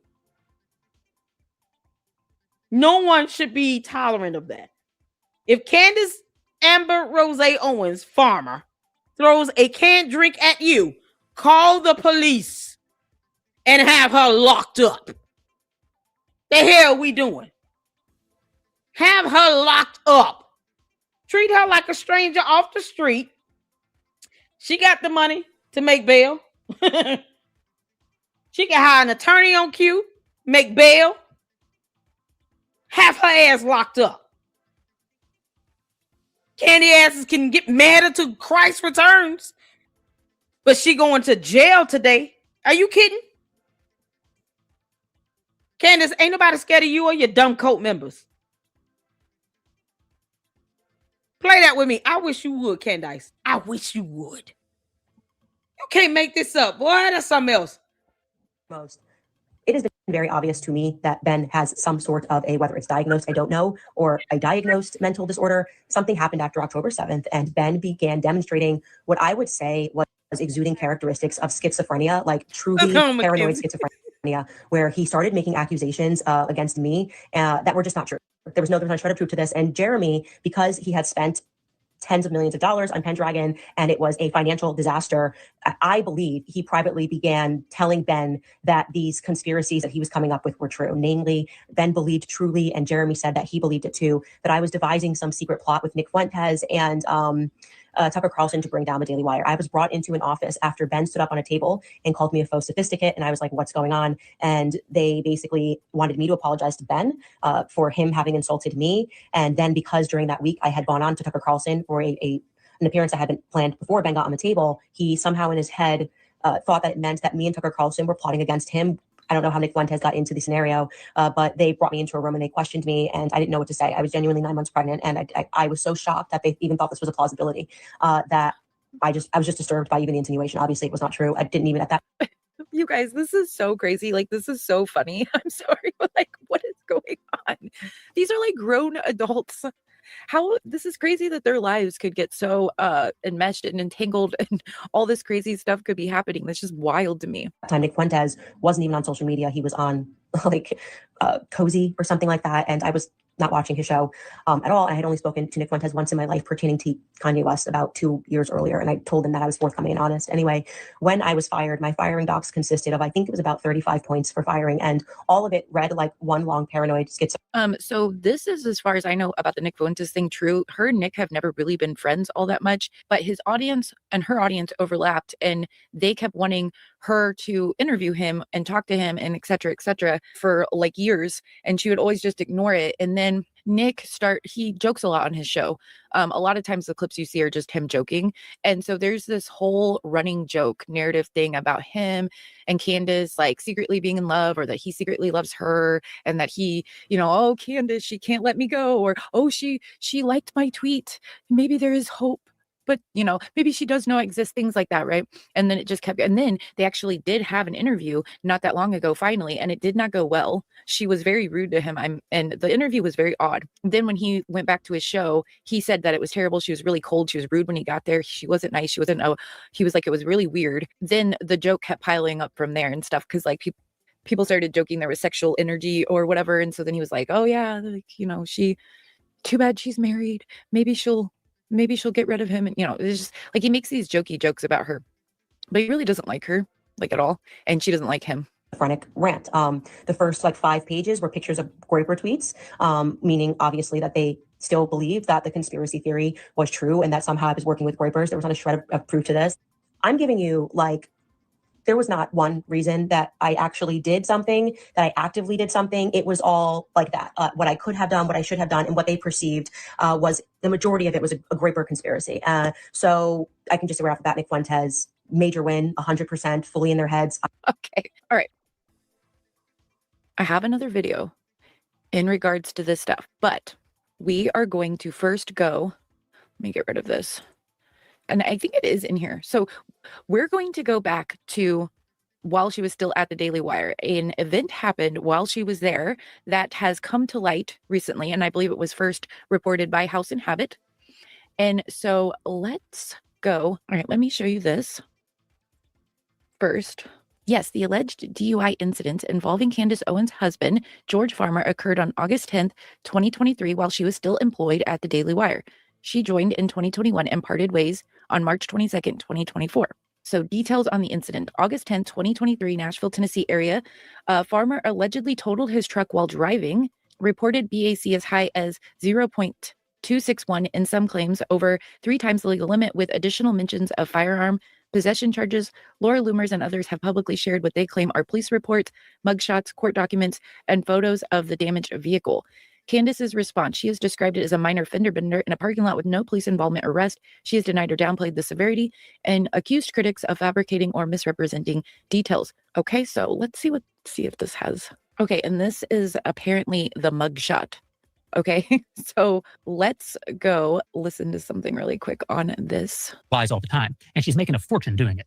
But as Proverb tells us, a fortune made by a lying tongue is a fleeting vapor. Media, to myself, participated in creating the monster we now have. The Daily Wire, PragerU, the Independent Journal Review, a handful of others. We were at the bleeding edge of realizing the power of social media to advance the agenda of the right. We saw a real opportunity and we took it. And for the most part, the country is better off for what we did. But the same technology, the same algorithms, the same attention to... I feel you on that one. Nikki for Freedom. I'm so glad you said that. All this time, George Farmer has known that his lavender wife acts like this. I want y'all to think about that for a second. He had to know that she's throwing canned drinks at junior staffers, that she's admitted to stalking Erica Kirk, that she has defamed and lied for years while he stood behind a camera. And he wants to come off like he's completely innocent. George, the hell you will. You can't make this up. In a way, I feel for George, but then that feeling dissipates knowing what he did and them acting as if it was nothing. George is probably just as bad as her. Yeah. Plus, he's got, the history of the Bulling Don Club underneath his belt. George don't give a damn. I'm going to tell y'all that right now. George doesn't care. All this time, he has admitted in a video that he just stands behind the camera. So I'm just the camera guy. Can't say that he's telling her what to do, but I'm sure whatever she tells him she wants to do, he's okay with it. And he's like, whatever. You think the candy ass is getting on him about this? No, they keep getting mad at people like me and Jay Witt and everybody else. Gary from Paramount Tactic. I can't even say his name normally no more. Eda Marie has messed me up on that one. Gary from Paramount Tactic. Oh man. He cannot continue to pretend to be innocent. George Farmer is not innocent. Because you would think he would say, listen, darling, I don't think Mitch Snow would be a good fit here. I don't know what he could provide. I mean, anyone could say that they saw Brian Harper and Erica Cook at the military base. I don't know what he's supposed to be doing. How would that even work? Why him of all people? Why him? Are you picking someone that was perhaps on the base that day? Is that what we're doing? Oh, bullocks. That's what this came down to. I want y'all to think about this. Candace Owens had no idea what occurred on that military base. All she knows is, I need someone that was there, proven to be there, at Fort Huachuca, whatever, on that specific day. And someone that would be gullible enough to come on my show where all of this is a PR stunt. I don't give a damn about nothing that's occurred with Charlie Kirk, Erica Kirk. Nope. She doesn't care. All Candace Owens needed was a proxy. Someone that can say that they were there, because that's her only argument. Mitch Snow was at the base, but did he see Brian Harple and Erica Kirk? We don't give a damn that he was there. You know how many other people were there on that military base? Mitch Snow could literally be anyone that was on the base on that specific date. What if Candace would have gotten someone that actually had some level of credibility to them? And they were willing to pull this bullshit scam stunt off, come on her show, and her way of paying them is to raise some money on Save Go Now, because she can't just directly give him the money, because then that's just so obvious, right? Paying you to come on my show to lie like hell. So what does she do? She puts it under the guise of, I'll start a fundraiser for you. And then that way, all my cult members will give you money through this fundraising and just say that it's supposed to take care of your attorney's fees or whatever. We'll come up with something. Candace, I see straight through you, you dumb heifer. And she plotted and planned that. Mitch Snow just so happened to be the useful idiot that agreed to go along with this plot to defraud and deceive the public. She scammed her own cult members because they gave Mitch Snow $134,000 plus. And because he was there, that is all that she's going to argue. Well, he was there. We don't care if he was there. The judge and the jury in this federal lawsuit, Candace, they don't give a damn that he was there. They care that he lied about seeing someone who wasn't. But see, that's how you planted, and you didn't think that Brian Harple would sue your ass. You got cocky and arrogant with that. You actually thought he would not sue you. But you planned this whole scheme, this whole scam. When Mitch Snow could have been anyone else on the base that was foolish enough to go along with this plot, with this scam story. Hey, how about I bring you on my show and you can say, because you were on the base that you saw these two people. Don't worry about if it's the truth or not. I'll just cover it under me being a journalist. I'll just pretend like I didn't know that that was what you were trying to say. We'll get away with it. That's what happened. Candace, you're not that smart. That's what happened. Candace reached out to anyone that was on the base on that particular date, and Mitch Snow was the useful idiot. She saw that he had been removed from the base, that he could use the money, and if they muddied the waters enough, that people would be confused, too confused to try to make sense out of it. She underestimated the research abilities of Gary from Pyramid Tactics. She didn't expect that video to come out. She didn't expect people to actually try to vet Mitch Snow to find out more about him. He's claiming to be a veteran of our U.S. Armed Forces.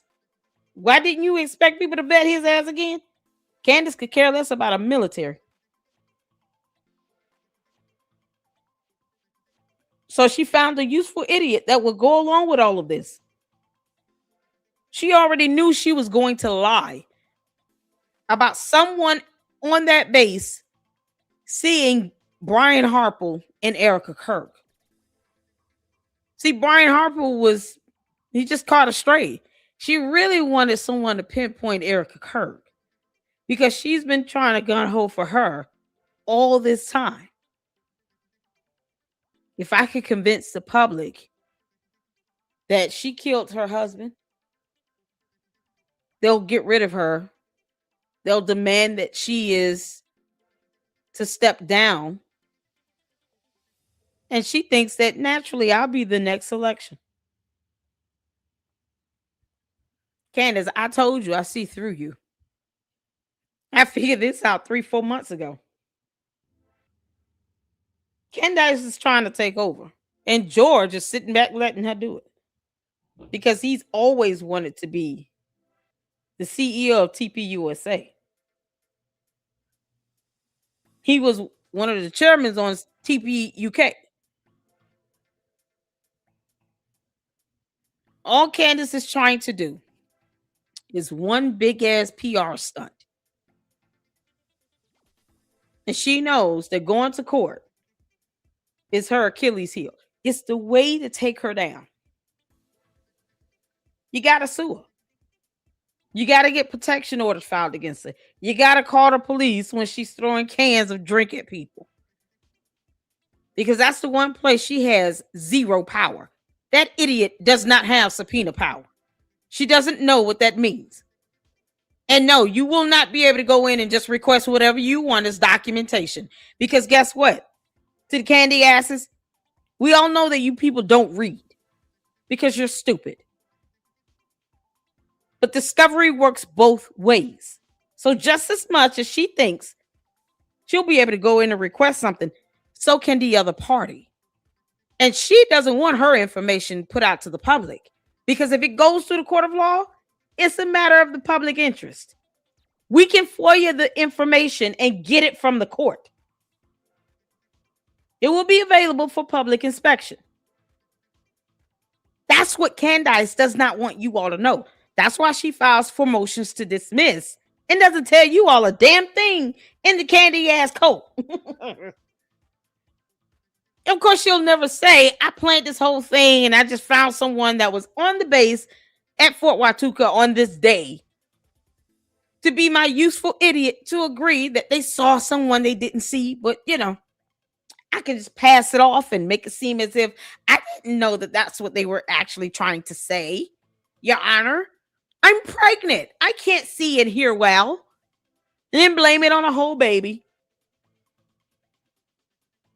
I didn't know that that's what they were referring to. I got the information for Brian Harper's flight. But my journalism ears went off and ringing, and there was a possibility that it could have been still there. But, she's going to bullshit her way through that whole thing. And when the judge and jury gets sick of her, they'll put her in check. Candace, this time you effed up. Because, see, what you did not anticipate was Mitch Snow flipping on your ass. Because he will.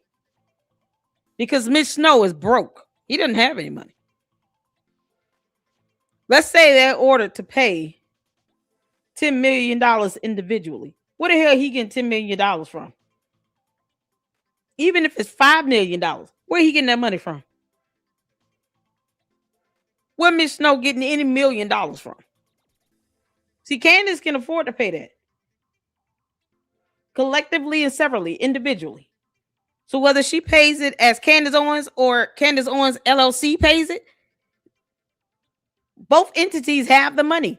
Mitch Snow does not have not even $1 million, let alone $5 or $10 million to pay towards a judgment. You don't think he gonna tell on you, Candace? If you really think Mitch Snow is gonna keep his mouth closed and not rat your ass out, you got a whole nother thing coming. See, that's what you underestimated. When he realizes I'm gonna lose this, and I'm gonna lose badly, and I don't have $5 million to pay in no legal settlement to anybody or any judgment, he's going to rat you out. I told you, Candace, I had you figured out, you dumbass. You underestimated this greatly. He is going to rat you out. That 139,000 that you already had your candy asses pay towards Candace. That's not even going to cover all the attorney's fees because they're gonna charge like $400 or $500 per hour, and them billable hours they add up. You can eat through $139,000 worth of billable hours with an attorney on a federal lawsuit like this, high profile at that, where Brian Harper could ask for millions, and that judgment could have it to where each entity listed as co-defendant can end up paying millions on their own. He would have to do GoFundMe's from now until forever. Candace, he's going to throw you underneath the bus. Unless you're going to pay his attorney's fees and whatever he's ordered to pay as a judgment and opt to pay his share, he's going to throw you underneath the bus, girl. Oh, he's gonna throw you underneath the bus. Candace, you won't have a chance. Either you're gonna have to pay to keep Mitch Snow quiet, or he's gonna throw you underneath that bus and watch you get ran over, reversed on, ran over again, and then reversed on and ran over again. You found a useful idiot that was at the fort and then tried to play everything else off and throw it under journalism. You underestimated the power of a federal lawsuit or the fact that Mitch Snow is broke. Oh, you got it coming, girl. Candace, you got it coming. When they say you're going to lose, you're forgetting your own co-defendants flipping on you, telling on you. And they'll be able to pierce your trust where you're trying to hide assets, all your LLCs where you have money flowing, where you think no one else is smart enough to put two and two together. You got it coming. And Mitch Snow, he's going to throw you underneath that bus because he's broke. He doesn't have the money to sit here and defame people on the level to which you do. He cannot afford to be defamatory. He can't afford it because there's still a judgment. He can't even raise money fast enough to cover attorney's fees. I can guarantee you all that. Have I missed the mark so far? Candace, I haven't missed, girl. That's why you keep listening to me, you dumb heifer, because I haven't missed. And Mitch Snow will be throwing you underneath the bus. Oh, man. Let's get back to it, y'all. Hit the like button. You know you want to. To the candy asses, once again, we don't care how you feel. You enter my chat at your own peril. Economy that allowed us to break through the legacy gatekeepers also produce the medium we now find ourselves trapped inside. That's not a reason to retreat from the medium, but we do have to be honest about what we've made. In this new environment, being first to a story is often more important than being correct, and being first to frame a narrative is often more important than being first to the story. What this produces at scale is what I've come to call the grift industrial complex. The grift industrial complex is real. It's lucrative. It's incredibly rewarding, too, in terms of the feedback you get from the audience. It turns out if you tell people what they want to hear, they're always happy to hear it. And so they reward you. They reward you financially. They reward you with clicks and with likes and with the dopamine of constant affirmation. And pretty soon, telling people what they want to hear becomes your actual business model. Now, some organizations, the Blazes of the world, the Free Presses, the Daily Wires, they do still have editorial process and journalistic standards. They have legal review, but they're outliers. And more of the news we get online never goes through any sort of network or media company with standards at all. It's just individuals with individual agendas moving as fast as they possibly can. In this new, fast-paced, personality-driven information ecosystem, loyalty to a host or loyalty to an idea becomes the only real framework for deciding what's true. Candace tells her audience that Israel committed a genocide in Gaza. And people are left to decide whether or not they agree or disagree based largely just on how they feel about Candace, or how they feel about Israel, or how they feel about the Jews, or how they feel about the weather. Actual, falsifiable reporting, consistent and defined standards, fact checks, and legal review, they need not apply. And if more people, or in some cases more foreign bots, happen to agree with Candace than disagree, well, vox populi vox Dei. The voice of the people is the voice of God. It's truth by popular decree. And if you push back on it, if you push back on the lies these demagogues spread, you'll be accused of cancel culture, or censorship, or hostility to free speech itself. But of course, these terms have been stretched past the point of meaning. Interesting. I didn't know that was in there. I only saw a clip about the Candace part on Twitter, and then I just found it on YouTube. And I went down to where a little bit before it says the part that I'm looking for in the bookmarks. He also said that. That's so interesting. Me and Jeremy Boring think a lot alike, I guess. I don't know. Free speech has come to mean freedom from many consequences, social, professional, or moral, for anything one chooses to say. It isn't what the founders intended. It isn't what the tradition means. It isn't what any serious person has ever meant by freedom of speech. Even the minimal floor of the law doesn't protect malicious lies, as Candace Owens is likely to discover in any number of the lawsuits stacking up in her lawyer's office. Free speech is a legal standard, but it was never meant to be a moral one.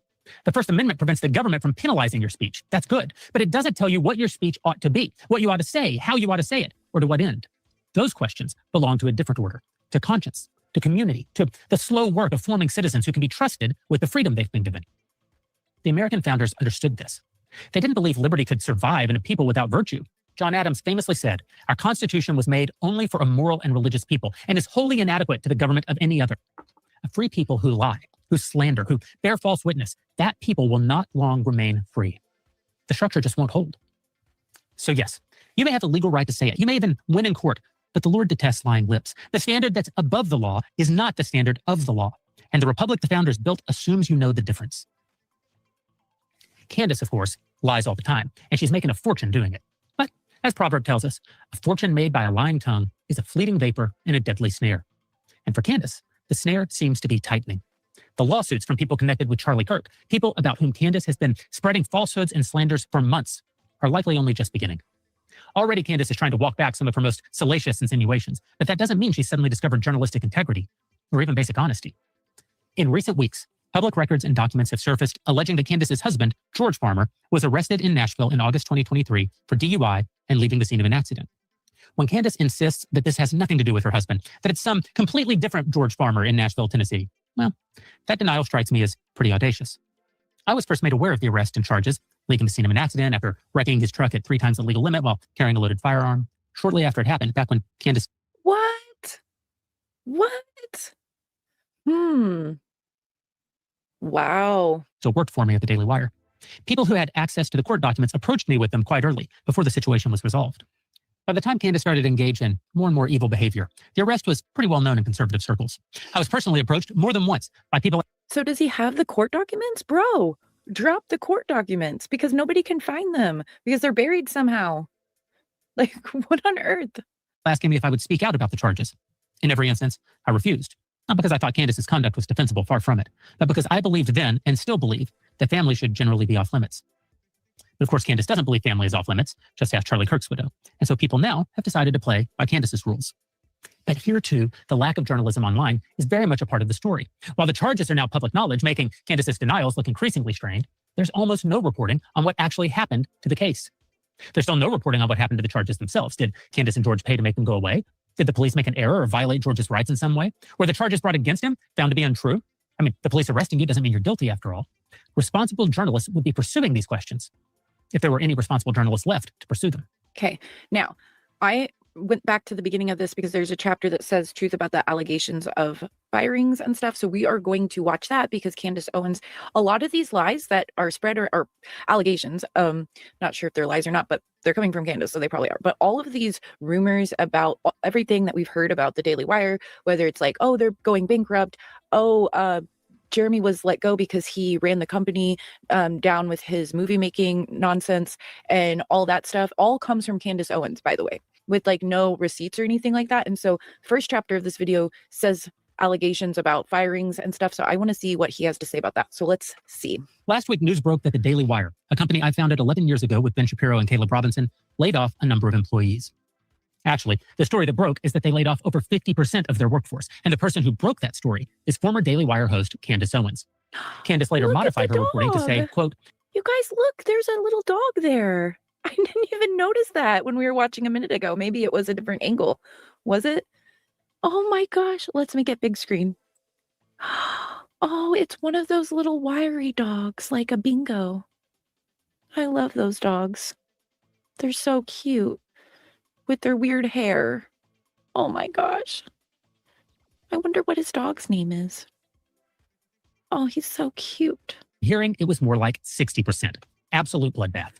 Daily Wire editor-in-chief Brent Shore made a statement later in the day challenging Candace's report. He said, quote, "Yes, the company had layoffs today. It's always really tough. No, it was nowhere near 50% of the company. That's insane, and also insane to post without verifying." Now, I'm no longer an active part of the Daily Wire. I don't communicate regularly with anyone at the company in any official capacity. That said, I still know many people at the company, many of whom I personally hired, and many of whom were let go in the layoffs. So generally speaking, I have pretty good insight into this story. It's easy for me to separate fact from fiction. That gives me an enormous advantage over most people on the internet trying to make sense of the conflicting reports.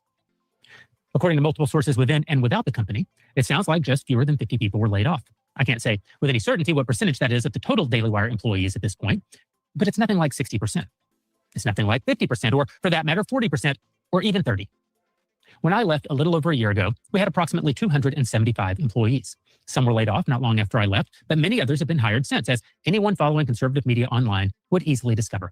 Talent from Isabel Brown to Matt Fradd to Ben Domenech. And Daily Wire is still making movies too, and breaking stories and producing shows and doing whatever it is that Michael Knowles does. All that to say, Candace's reporting, insofar as it can even be called reporting, is false reporting, or at a minimum, mistaken reporting. Mistaken reporting could be the name of Candace's autobiography. When the story is how many people were let go from your favorite or least favorite media company, false reporting doesn't seem especially consequential. I mean, certainly it's consequential to every soul who lost their job at Daily Wire last week, and it's consequential to me on a personal level. Many of those laid off are my friends. One of them's been my friend for 22 years. But it's not of great consequence as a news story, or of great consequence to Candace's millions of fans, other than giving them a false sense of victory. I say false because of both their inflated sense of the numbers and because that inflated sense of numbers gives them an inflated sense of certainty that Daily Wire is finished. It isn't. What this story does do is highlight the broader phenomenon of false reporting that permeates the online space. You're being told things every single day that simply aren't so. And it's getting harder and harder to separate fact from fiction online. It's never easier to spot the lies than when they're about you. For public figures, even those with fairly small profiles like me, being lied about is par for the course. There's some scumbag out there who's made his entire business to respond to any story about me by suggesting I have a horrible toupee, when in fact, I have a wonderful hair transplant from Bosley. Highly recommend. The point is this. Lying online, either to troll or to advance some political agenda, is a very real phenomenon. Now, it's easy to spot the falsehoods when the claims being made are about you or someone you know personally, or about some area in which you happen to be an expert. Maybe you've experienced this yourself. Maybe you're in the military and you're watching some war movie. You're immediately able to point out all the mistakes. That guy isn't holding his rifle the right way. That officer isn't wearing the right ribbon or whatever.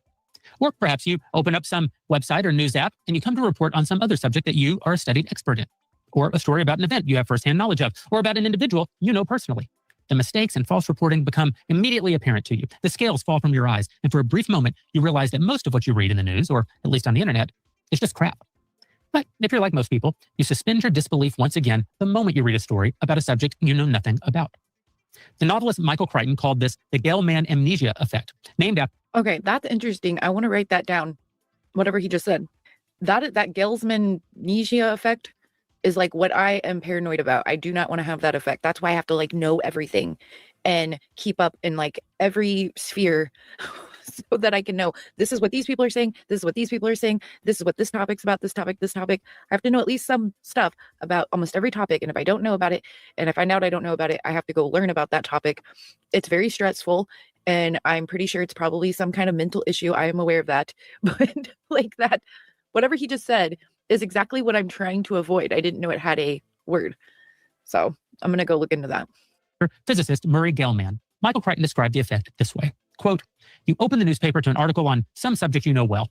You read the article and see the journalist has absolutely no understanding of either the facts or the issues. Often, the article is so wrong, it actually presents the story backward, reversing cause and effect. I call these the wet streets cause rain stories. Papers full of them.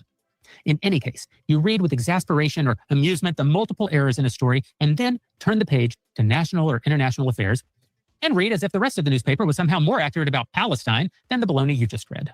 You turn the page and forget what you know. This is the phenomenon at the heart of the entire crisis. Not just that we're being lied to, though we are.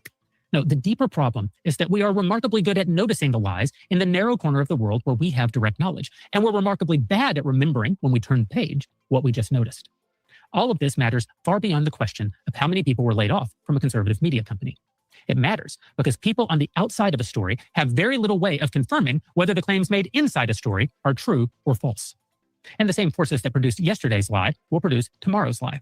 And next time, they might be more consequential. I've read almost every day for a year and change that I left the Daily Wire after bankrupting the company. That's not true. Every single year that I led the Daily Wire, we grew revenue. Every year, year over year, for 10 straight years. My last full quarter as CEO was at that time the biggest quarter in the history of the company. My last full year as CEO was at that time the biggest year in the history of the company, just like the year before it had been, and the year before that, and the year before that. But the lie persists. The most stubborn lie we combated routinely at the Daily Wire during my tenure was that the company was actively being bankrolled by the billionaire Wilkes brothers. The truth is that Ferris Wilkes invested $4.7 million in the company in our first year. I've never so much as met his brother. I certainly never took any capital from him. And while $4.7 million is a lot of money, saying that year after year we're being funded by the billionaire Wilkes brothers, when the reality is we took money from one. Okay, so that, my understanding is that lie about him getting fired because he's bankrupting the company with his movies all comes from Candace Owens. Okay, now, I want to move on from there. Let's go into, I'm going to read you guys some stuff before we get into it. Since leaving the Daily Wire on March 2024, Candace Owens has engaged in numerous public feuds, often framing them as pushback against grifters, Israel First conservatives, or personal betrayals. Her independent content, podcasts, expos, and videos frequently targets former allies in conservative media and politics. Here's a comprehensive overview of most notable people and entities she's attacked. Ben Shapiro in the Daily Wire and Jeremy Boring, Erica Kirk, Charlie Kirk's widow, Laura Loomer, Tucker Carlson. Okay, so this is mixed. She's obviously not feuding with him now. Megyn Kelly, public rants and attacks, including over Israel-related disputes. I don't know about that. Might have been in the past. Michael Knowles, Alex Jones. This was in the past, I think. Or maybe it was I don't know when that was. Meghan McCain. This was new, that Victor Marx guy. Turning Point, French President Macron, Brigitte Macron. Pete had says Seth Dillon, Melissa Straight, claiming secret projects against her. Various TPUSA conservative figures over Israel loyalty. But I wanted to break it down into like more chronological and specific stuff. So there are 4 topics that she really hit on that drove up her viewership. The Baldoni issue with the Blake Lively, the Ends With Us lawsuit. Owens began heavy coverage around January 2025. This was a big thing. This was her chasing the algorithm. She strongly sided with Baldoni, framing it as Me Too backlash manipulation story. It became one of her biggest ongoing series and playlists with dozens of episodes. She was even subpoenaed by Lively's team in 2025 over alleged smear campaign ties, which she denied. Blake Lively subpoenas Prez Hilton and Candace Owens in an effort to prove Justin Baldoni's alleged smear campaign.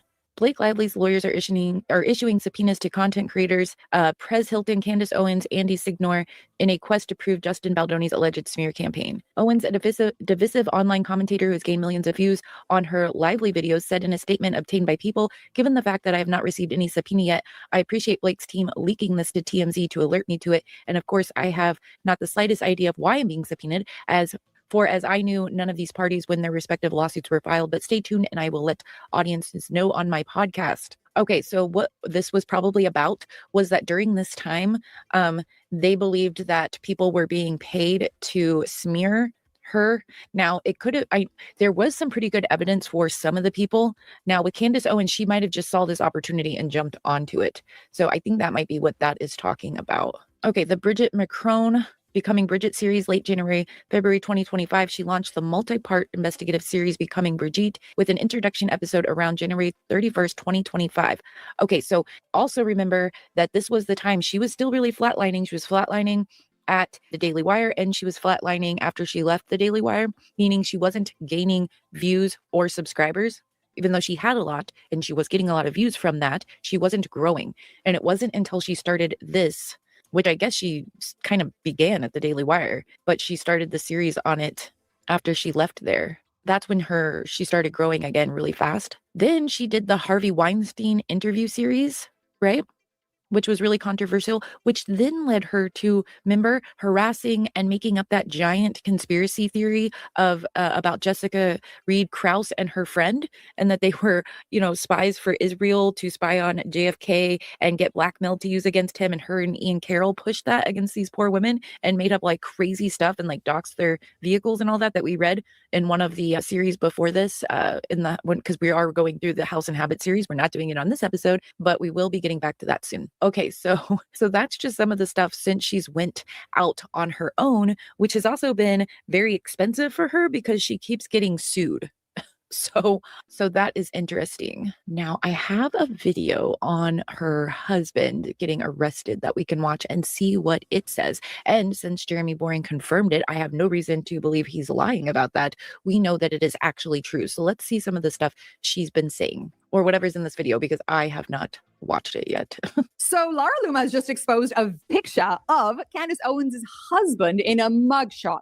Oh boy, is this war getting more and more complicated by the day. I mean, Candace Owens is in a little bit of trouble, won't you say? Let's see this picture because somehow this image of his mugshot, people are claiming, ridiculous, that it is not him. Now, if you have literally any eyeballs, are these two people the same? Yes, these two people are the same. It is not just not a complicated thing to understand. To all the intellectually disabled reply guys asking AI to tell them, well, this is George. You have human eyeballs that work 1,000 times better than ChatGPT and Grok. Look for yourself. Anyone with a functioning brain can see that it is him. Yes, I think we can all see that it is him. By the way, somebody in the comments wrote this, okay? And this got 150,000 views. The image provided shows Connor Bruce Kroll, a former University of Alabama student who was arrested in 2019. Incident in October 2019. Kroll was accused of calling in a bomb threat to Louisiana State University Tiger Stadium during a football game against the University of Florida. Don't do that, kids. That's a bad thing to do. It's a stupid thing to do. Motive: Kroll reportedly admitted to making the threat because his friend was losing a large bet on the game and he wanted to stop the match. He was charged with communicating false information, which is a felony that can carry a maximum 20-year sentence. Kroll pleaded not guilty to the charges in late 2019.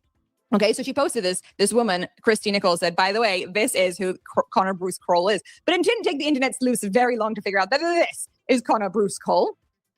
So are you telling me that this guy is not this guy, but he is this guy? Yeah, no, we're not that stupid. But guys, are you surprised the Candace Owens followers are a little bit retarded, as we already know to be the truth? Welcome to The Pushback. I'm Erika, your host. We are pushing back against the insanity. And on today's episode, we'll be reviewing the latest Lara Luma Candace Owens drama, as Lara Luma does not back down from trying to expose Candace. And I, my friends, I'm all for it. Make sure to hit that subscribe button if you too have had enough of the extreme crazies online and would like to actually be able to think for yourself. So this is what is going on. Let's begin. Lara Luma, I'm going to be releasing some very damning documents today that prove real Candace Owens is a lot to hide and isn't all she claims to be. Those who live in a $2 million glass house hidden in a trust fund shouldn't throw stones. Candace won't be able to get out of this one. We're all waiting to see what this one is, but let's read this. Oh, snap. I'm so scared, Laura. You found the name of the victim of a parking lot fender bender in broad daylight that the police were not even called to the scene of. You should contact him to hear the crazy story, which cost our insurance a whopping total of $6,000. Don't know what she's referring to here. She's upset she literally can't find anything on my family other than the fact that we are apparently not anti-Semitic and work with Jewish people. She's used to being more effective when she lies. Okay, so this is Candace Owens going after Lara Luma. And for those who don't know, Lara Luma has not anti-Semitic. Look, I have a very wide view of that word. Like I think that it is used way too often for reasons it should not be used for. But in the case of Candace Owens, she legitimately is. For her to say that she's not is wild. There are compilation videos out there of her with Hitler's speeches and stuff like that right next to it, back to back, and it is the exact same thing, word for word, some of them, or the stuff she's saying. It's nuts. I can't believe, dude, you are, okay? Just own it. A little bit of a history of mental health, something that Candace Owens is now really, really going after, and she's calling her Larry. There's this whole world online in which they really make fun of Lara Luma. Now, I don't know Lara personally. I don't know what her mental health history is or whatever. But all I can say that as of late, every time that I've gone into her post, they have had some very good exposés. Like they've been very clear and informative, and they've spoken about things that most of us would agree with. So I don't know if she's going personality assassination because maybe she really does have a wacko personality and she's not a fun person to be around, but also at the same time she seems to be doing some sort of good work. So based on that, we're going to be taking her at her word for now. This is her post from 9 hours. Exclusive: I have obtained the alleged mugshot of Candace Owens' real Candace Owens British husband George Farmer from his alleged arrest in Nashville, Tennessee. Obviously she has to put in alleged so that she doesn't get sued. Candace, you want to explain this to your audience, or should I? Last week you said you had nothing to hide. Okay. And then Laura says, didn't she say the police weren't involved? Lara Luma said, yes. So apparently when this allegation originally came out, she said the police weren't involved. This isn't true, blah, blah, blah, blah, blah. And here people are just going after Lara Luma. Lara Luma was involuntary committed twice before 2020 by her father due to multiple suicide attempts and misdiagnosis of... Well, I think at the very beginning when it came out, she just said that it was all completely fake and made up. So the story has been shifting. Bipolar disorder, histrionic personality disorder, borderline personality disorder, narcissistic personality disorder, key incident, a 2019 attempt driving off a cliff during severe depression and cocaine use. Okay. So people here are saying, I don't understand, Lara Luma, you're a crazy person. But once again, we know that once the candy minions start to come after you, you're in trouble because they are illogical, semi-psychotic. They listen to a narcissist, which already shows their abilities, right? Anyways, let's see. So this is somebody bringing the actual proof of this. Hi, Mindy. Remember when Candace tried to tell everyone that these charges weren't her? Thank y'all so much for tuning in. Y'all, it's a watch party. Watch party. We're getting it in with the Eclectic journalist who will be joining us on Tuesday in the Lady Luck Club. I'm excited and I cannot wait. So I thought we would have a watch party so that you guys can see her work. You can see what she does and how she goes about with her research and putting together her videos, her content, her compilations. And she definitely checks out many of the same content creators that we check out here in the Lady Luck Club. Y'all are looking at Mira K, who is absolutely funny and fantastic. So shout out to Mira K. And of course, make sure you guys are hitting that like button. Candace, you got a taste of your own medicine, heifer. That's what happened with Laura Loomer. Candace got a taste of her own medicine. Now she big mad that Mitch Snow is going to throw her underneath the bus under this federal lawsuit. Which, Candace, let me tell you something. And I've said this before. If there is credible evidence that is connected to this federal lawsuit that could be used to help support criminal charges, they can always refer charges over to the prosecutor. As an FYI, so many great things can come out of this federal lawsuit other than you paying Brian Harpool millions of dollars. Criminal charges can also be referred. Yep. And it'll go straight to a criminal court. It wouldn't even be difficult, Candace. The prosecutor's burden would be to prove beyond a reasonable doubt. Candace, you already told on yourself about a felony you're committing called stalking. You've already shown that you have a violent history and a tendency to be violent and act irrational to where you want to cause physical bodily injury and harm to others. You threw a canned drink at a junior intern, assistant, whatever, a junior staffer. A canned drink at the person. It wasn't a man or woman. Did y'all recall if that was a male or female? Oh my God. I know, Mackenzie. Oh, honey, yes. We'll be on Gary with Paramount Tactic on the 28th of this month. Ami is coming to the LLC on the 26th. And next week, Sunday, I already sent the email to Johnny Walker Dredd. I told him this time we'll go over there to his platform and hang out with him over there. But the Eclectic journalist will be with us this upcoming Tuesday. And then next week, Sunday, we'll be with Johnny Walker Dredd. That Tuesday on the 26th with Ami Kozak. And on the 28th, we'll be over there hanging out with Gary on Pyramid Tactic. I'm excited. Great things are happening. So we're going to have a lot of fun. Plus, we're going to be doing many collabs with Eda Marie. I'm excited about that one. That's going to be a lot of fun. Oh, man. So this is the lineup. What a blessing it is. And they asked me what topic I'm interested in talking about. Oh, it's going to be how Miss Snow is going to throw Candace underneath the bus. Candace. Oh, Candace. I'll be over there with Gary at Paramount Tactic talking about how Miss Snow is going to throw your ass underneath the bus. I am so here for it. Oh, you guys can always send me some ideas for the show. They asked me, so I'm asking you all. Because I love the Luxers here in the LLC, and I want you guys' input on that. But one of the things I do want to touch on is how Miss Snow is going to throw Candace underneath the bus. That's going to be something else. I am here for it. Miss Snow, you cannot afford to lose a lawsuit. Especially where criminal charges could quite possibly be forwarded out of this federal complaint. And I foresee Candace trying to settle. Just like with the Macron lawsuit, Candace is going to try to settle.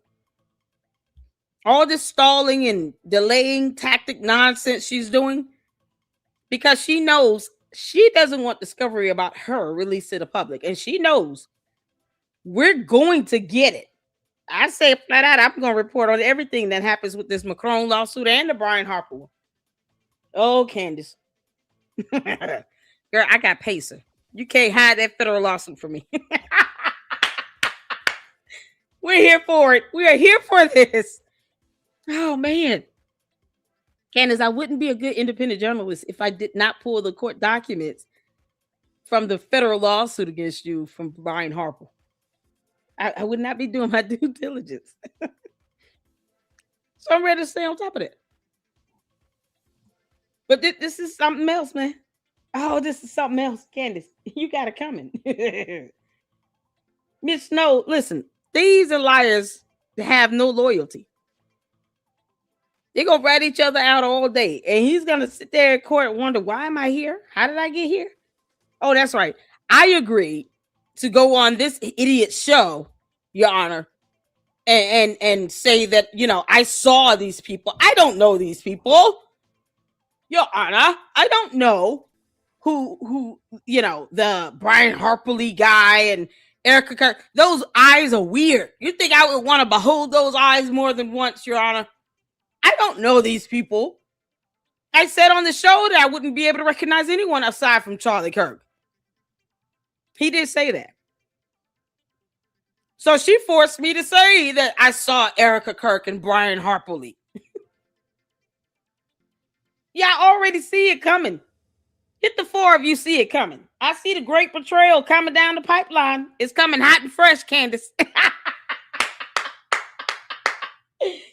Pizza.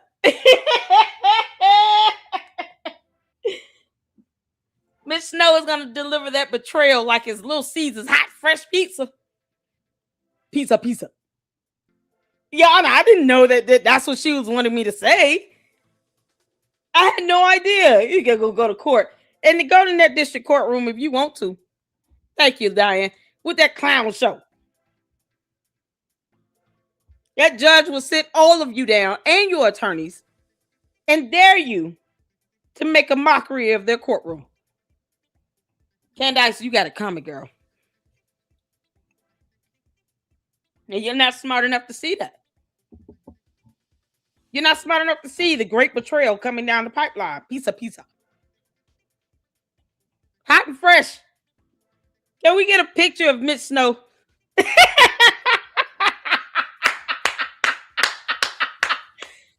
Can we get a photo of Miss Snow trying to deliver Candace a hot and fresh piece of betrayal? And one word, Candace is being thrown in front of that bus by Miss Snow. Candace, yeah, we're going there. Why does Ladylike Club have to keep saying that? Because he's going to throw you underneath the bus, and it's going to be epic. Candace, he's going to pull a whole new... His attorney is going to advise him, one, not to testify because he's a liar. Two, not to sit here and to try to protect you. Three, remind him that he's broke as hell and he cannot afford a judgment in the millions of dollars. That's more than enough reason. Oh, and four, Ladylike Club is absolutely right. They could force federal criminal charges out of this. If there's sufficient grounds for criminal charges to be forwarded to a prosecutor, then you have to face that. Stop playing with this, Mitch Snow. Mitch, you're not that smart. You chose to go along with this stupid scam with Candace Owens, the dumbest liar on podcasts. So that goes to show your level of intellect. You're not a smart person. You already know that. Even your own adult children don't want to be bothered with you. You will lie about stolen valor. And judges and juries don't like that, Miss Snow. They don't like when you lie about your military service in the United States of America. Y'all not fought for this country. How? I went on a military base and got removed. Wait a minute. So you went on to Fort Huachuca and they removed your ass from the military base? Why would they do that, sir? Because I was acting irate. I had a backpack. They thought it was a weapon in it. You know, all kinds of dumb stuff. What? Why would you do all of that and get removed from the military base? So you didn't go there for good intentions. You went there to be disruptive on the military base that no one's ever heard of until now. I haven't. I had never heard of it until then. It's not like a whole lot of activity happens there. Let me put it like that. This isn't like one of the biggest air bases, army bases on Earth or anything. We're talking about a small fort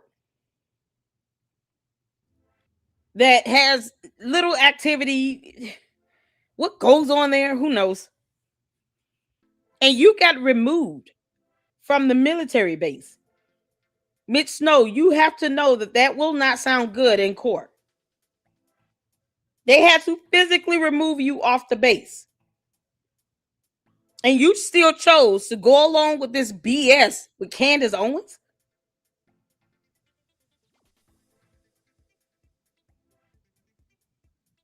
You can't make this up. Candace has a thing for propping up abusive people who are scam artists. Exactly.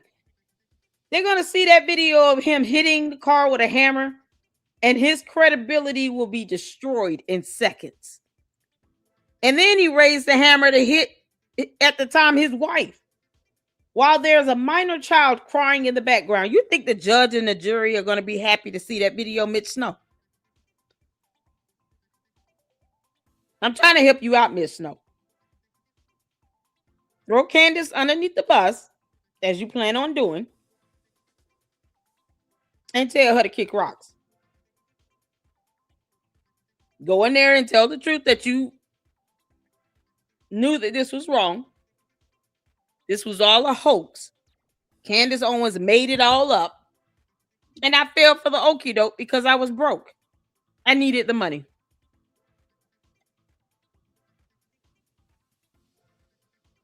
Then you miss no. That's why she raised $134,000+ for him.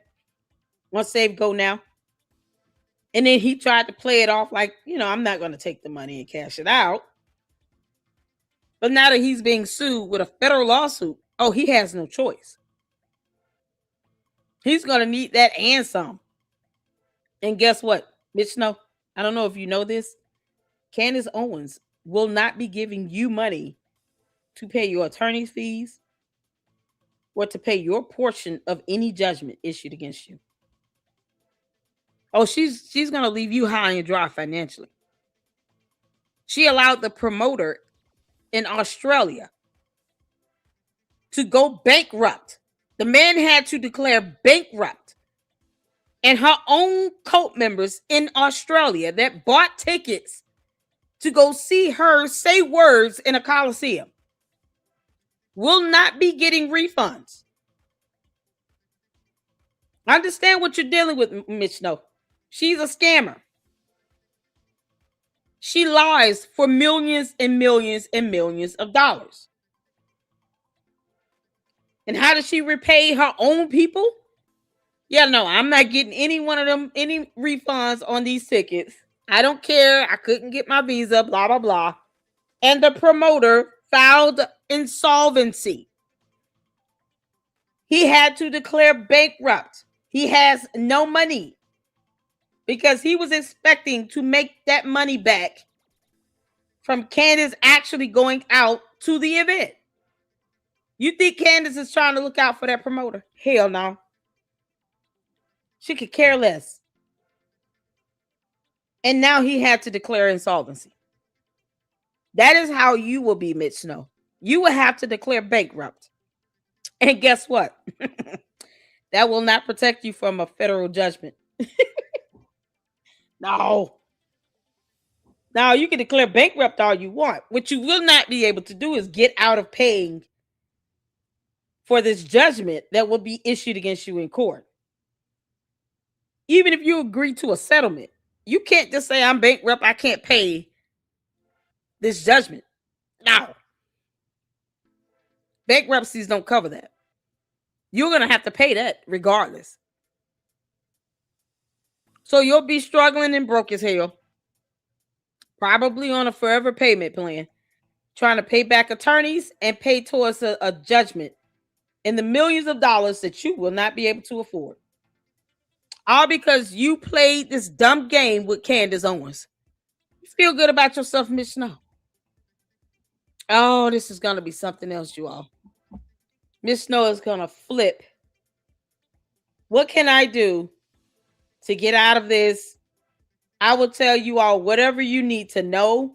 Give you whatever evidence to prove that Candace Owens planned this dumb scam to try to accuse Erica Kirk of having some involvement in unaliving her husband. Candace Owens wants to be the CEO of TPUSA. Mitch Snow, whenever you're ready to just tell the truth, go live and say it all in a video. And make sure you have the volume up so we can hear you. Her husbands. Just another George Farmer with the exact same birthday. Guess I right? Until Luma obtained his mugshot. Now, do I care that George had a DUI? No, not really. It's not good, obviously. But the big issue is that she's a pathological liar and people refuse to admit it. Here's what I have to say on this. I don't care if her husband was arrested. Why was Candace pretending that he wasn't? So here's whatever happened. Okay, $1,500, blah, blah, blah. George Farmer, date of birth. I don't want to see Melania Trump. Why he's skipping all the time. It's so annoying. Give me guys a sec. But unfortunately for Candace, even if Laura Loomer is not mentally with it, and again, I have no way of knowing because I am not personally friends with her, we do know that Candace Owens has a mad history of lying about things. Okay, so that was interesting. Now, I want to go back here. Okay, so Candace Owens's going independent thing has been one smear campaign after another, constantly attacking people, just being off the wall crazy, and that resulted in the lawsuit that is a defamation suit that the Macrones filed in Delaware against Candace Owens. And there has been some other stuff, but we're going to focus on that really quick before we get into the main topic that I want to talk about in this episode. So let's see what he has to say. He's a lawyer about the Macron lawsuit. I'm Nick Brooks, a California attorney, and today we're talking about the document side of discovery in Macron v. Owens, request for production of documents. Emmanuel and Bridget Macron sued Candace Owens in a Delaware Superior Court for defamation over an 8-part Becoming Bridget series and related content claiming Bridget was born male. Let's walk through what a request for production of documents is, when it happens, and the kinds of files. Now, remember, she did a series, and then because the Macrones sent her a cease and desist letter, she decided to punish them more by making the series longer. So that's kind of what she does.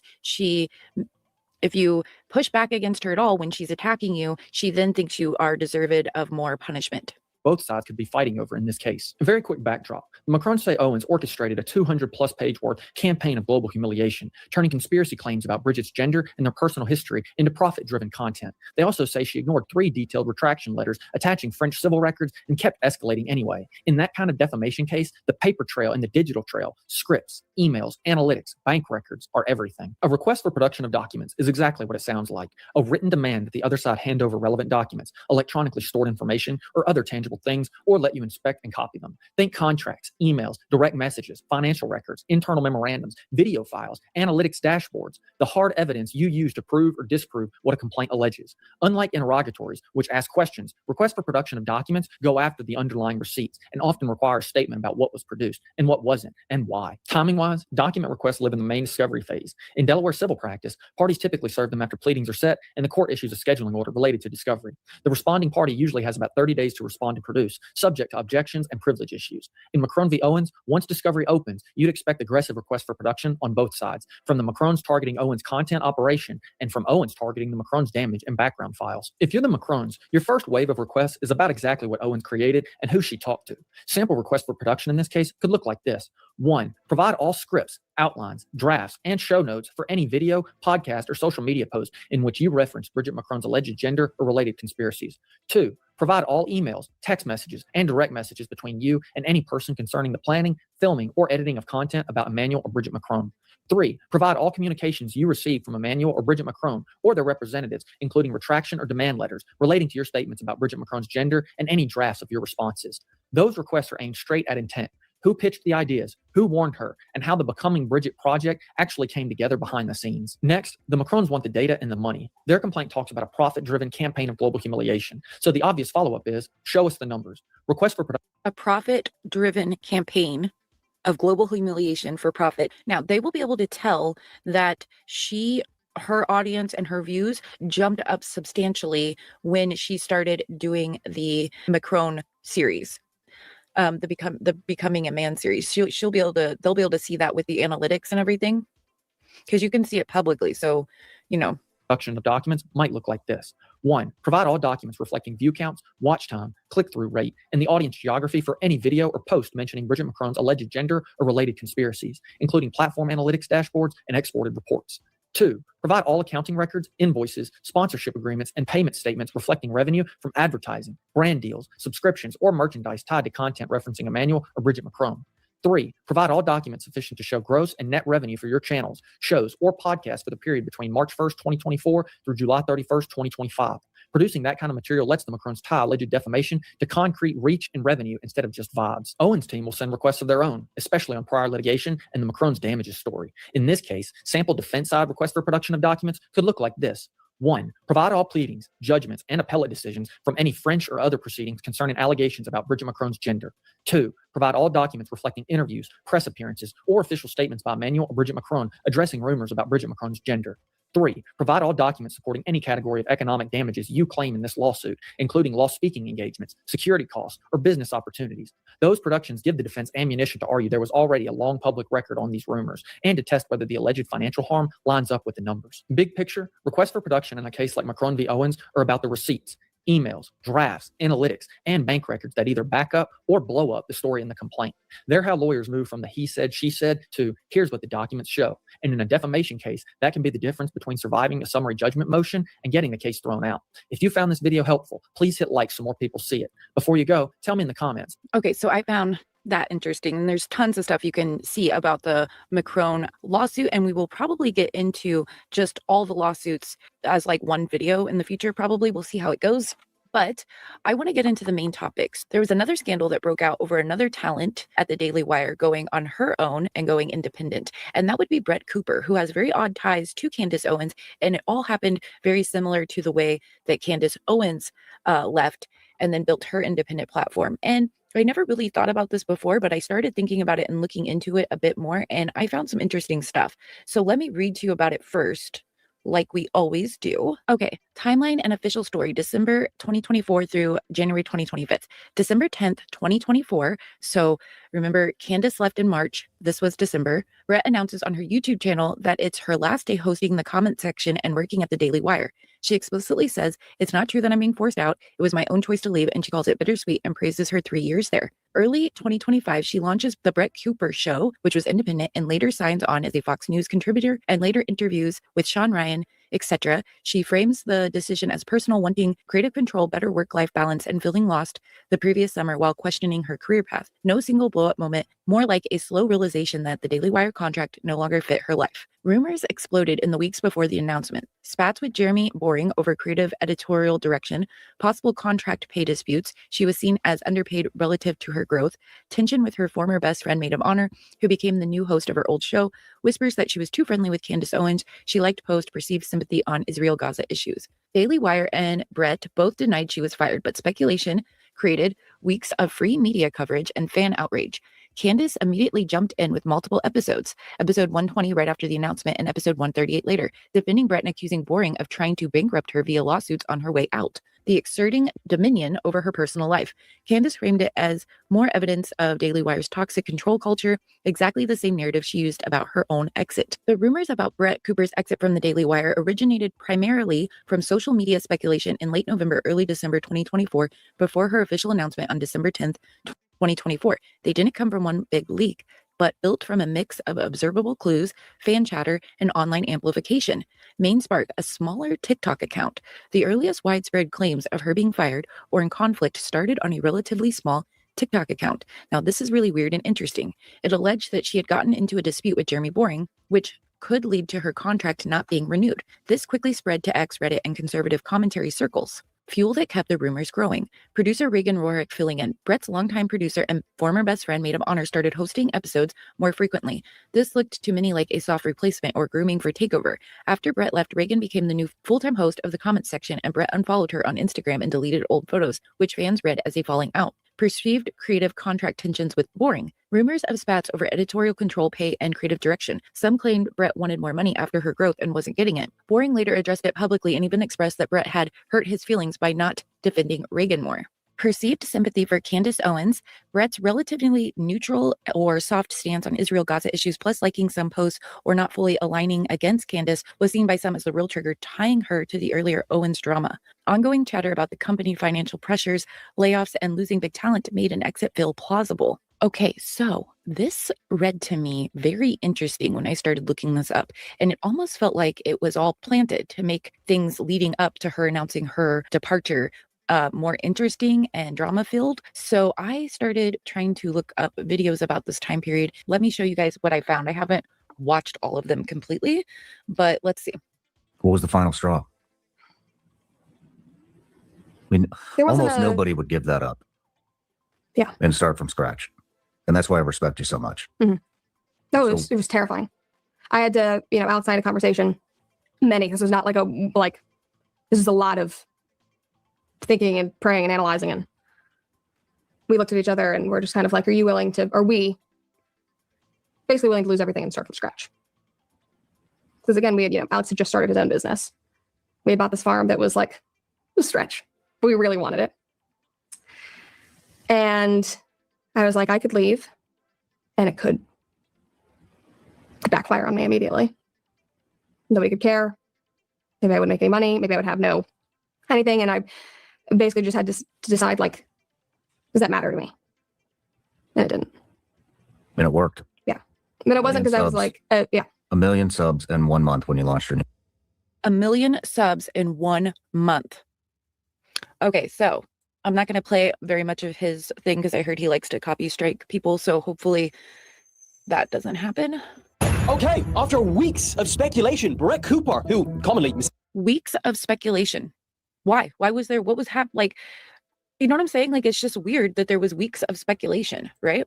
Mistaken for Ben Shapiro's daughter, has left what a lot of people thought to be her own YouTube channel. But no, not. Daily Wire's YouTube channel. And since uploading that video to the comment section with Brett Cooper, announcing their split, there's been a lot of developments. For one, she said that it was her own decision to leave, while other sources claim that she was pushed out. Her fans on TikTok were sneakily asking her to wear blue if she's under an NDA and she can't speak. Oh, we and got Eclectic. But we'll get to that. Then most importantly, the channel. Girl, how you doing, girl? Y'all shout out to Eclectic journalists in the chat. How you doing? How you doing? Shout out to you. Y'all make sure you go over and support the Eclectic journalists. Thank you, Juju. I appreciate you. I have the best mouse on YouTube. Thank you so much. How's it going? You see, we having a watch party, girl. She said, oh God, I took a nap and crashed out, came on and saw this and panicked. Thinking, oh no, I was supposed to be here, but it's just a watch party. Oh no, it's a watch party. We're still on for Tuesday, girl. Don't worry, we're still on for Tuesday. How you doing? Do you feel rested? Shout out to you. You guys show some love for the Eclectic journalist. The queen of the hour is here with us in the chat, and she will be on the platform with us on Tuesday. I am so excited. You have no idea. I have so many questions. We're watching your episode 9 here so that people can ask all the questions they need to ask. I love how you put this together and how it flows well. Did I just hear this woman say she got 1 million subs in a month? Who is this? Is this the Allie Beth? Who's this one?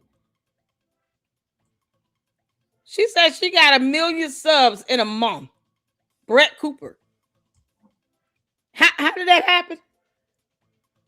1 million subs in a month? I must be doing something wrong. I refuse to lie. That's one thing I'm not gonna do. Candace, yeah, you and Mitch Snow can handle the lying thing on your own. All right. The Candy asses, child. Oh, they so mad at me over there on X. It's not even funny. Oh, they can't take it when you show them the truth that Candace is admitted to stalking Erica Kirk. Like, she could just leave her alone. All of them can get a life and go to their room and read a book. But no, they want to break laws and commit felonies. Candace, it's a felony to stalk in the state of Arizona. See, that's the state that Erica Kirk is in. Hopefully she moves. Girl, Erica, if you don't get a protection order, you better. Candace has a horrible pattern of harassment and assault and battery with soda can bottles and shit. You can't make this up. Soda cans, drink cans.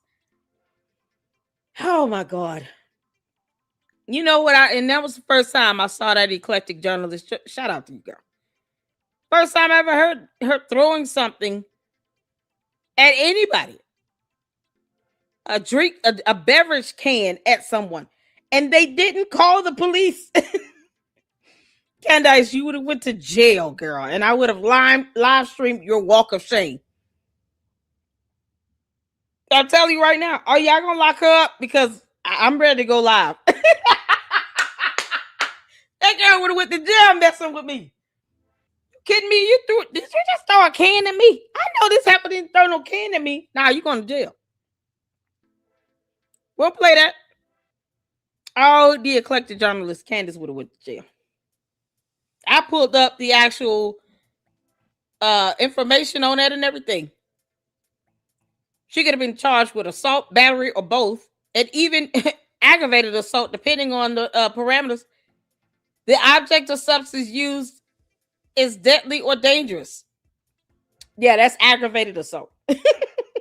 That means, let's say Candace decides to bend the can and it makes those sharp edges on the sides, and then she throws it at somebody.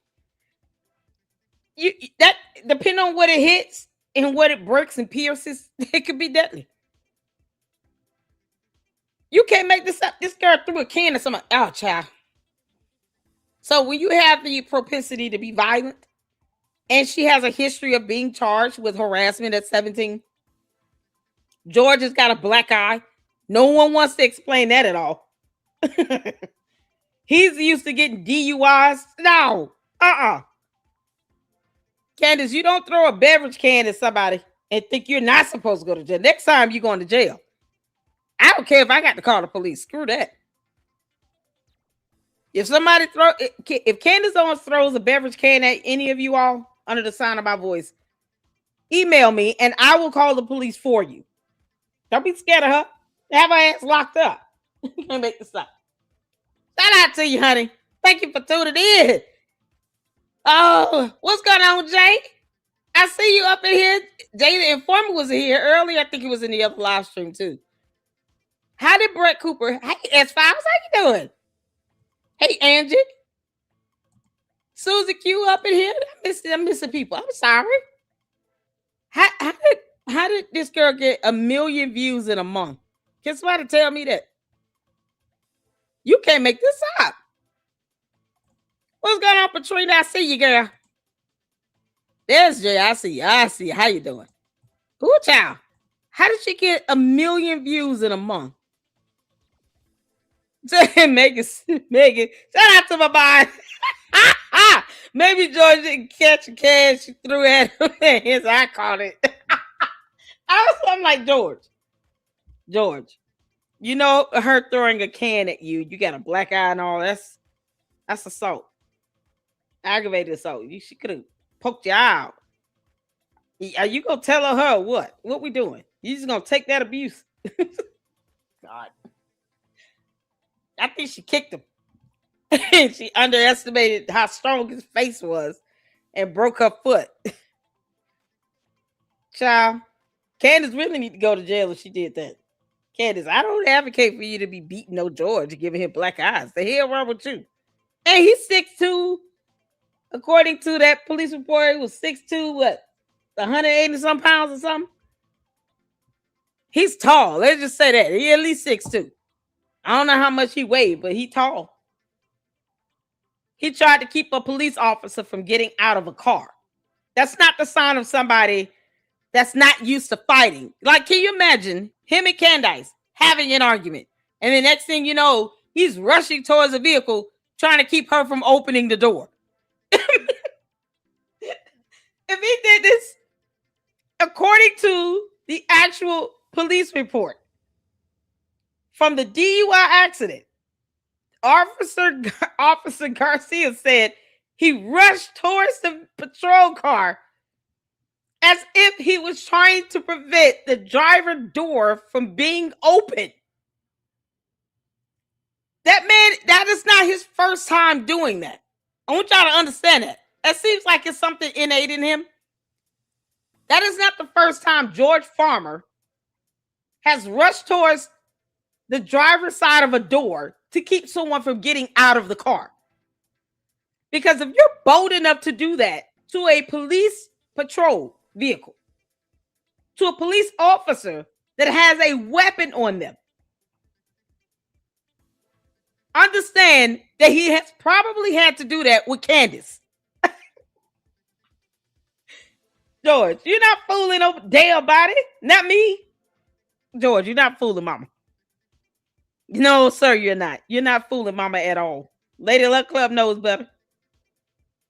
I'm able to see through Candace and Mitch Snow's dumb scam they tried to pull horribly. That landed them both a federal lawsuit. You're not pulling that on us, George. That is not the first time you've rushed towards the driver's side of a door to keep someone from getting out of a car when you're bold enough to do that to a police officer that has a loaded weapon on them. And George probably like, hey, I had one too. George, was the gun in the backpack when you did that? I need to know. Y'all think that gun was in the backpack when he did that? This is all in the police report, by the way. From a DUI he caught in 2023.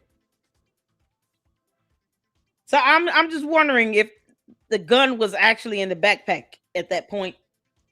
Because he walked away from the scene of the accident, left the truck just sitting in a ditch. And tried to keep the police officer from getting out of the car.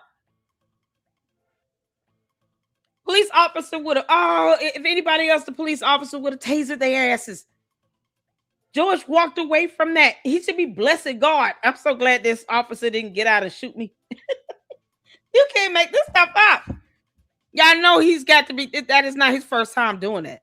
George has probably stopped Candace from getting out of the car a few good times because they got into an argument and she yelling and screaming and her history of getting charged with harassment and she's a stalker and she throws beverage bottles and cans at people. That ain't the first time he probably done had to stop somebody from getting out of a car. He just pulled that stunt on the wrong person that day, and it just happened to be a police officer. Everybody doesn't take kindly to that nonsense, George. That cop could have shot you. Definitely should have tackled you to the ground. You can't make this up. See, you see how those things give you a glimpse into their behavior? I have never heard of anything like that in all my life. As well versed as I try to be in the law, I have never seen or heard anyone try to rush towards the police vehicle unit to keep the police from getting out of the car on the driver's side. Never. That is the first time I've even read something like that. And George Farmer tried that stunt. You know he does that often with Candace. You know it. You know he has to probably go outside and she got groceries or something. And he runs out. He tries to keep her from getting out the car because the boyfriend hasn't cleared the room yet.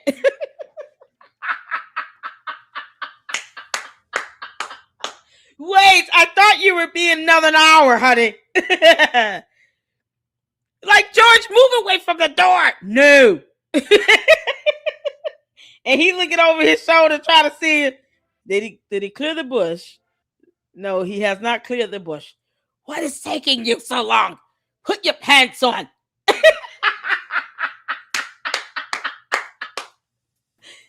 He's trying to distract Candace from getting out the car because the boyfriend's trying to get out the bedroom window. Oh, George Farmer, you can kiss my ass. I don't care how you like that. Hurry up. Hurry up and climb out of the window. George, who's that? I see somebody running through the bush. Did the kids see him? Oh, George. Oh, George, you bad, dumb alien.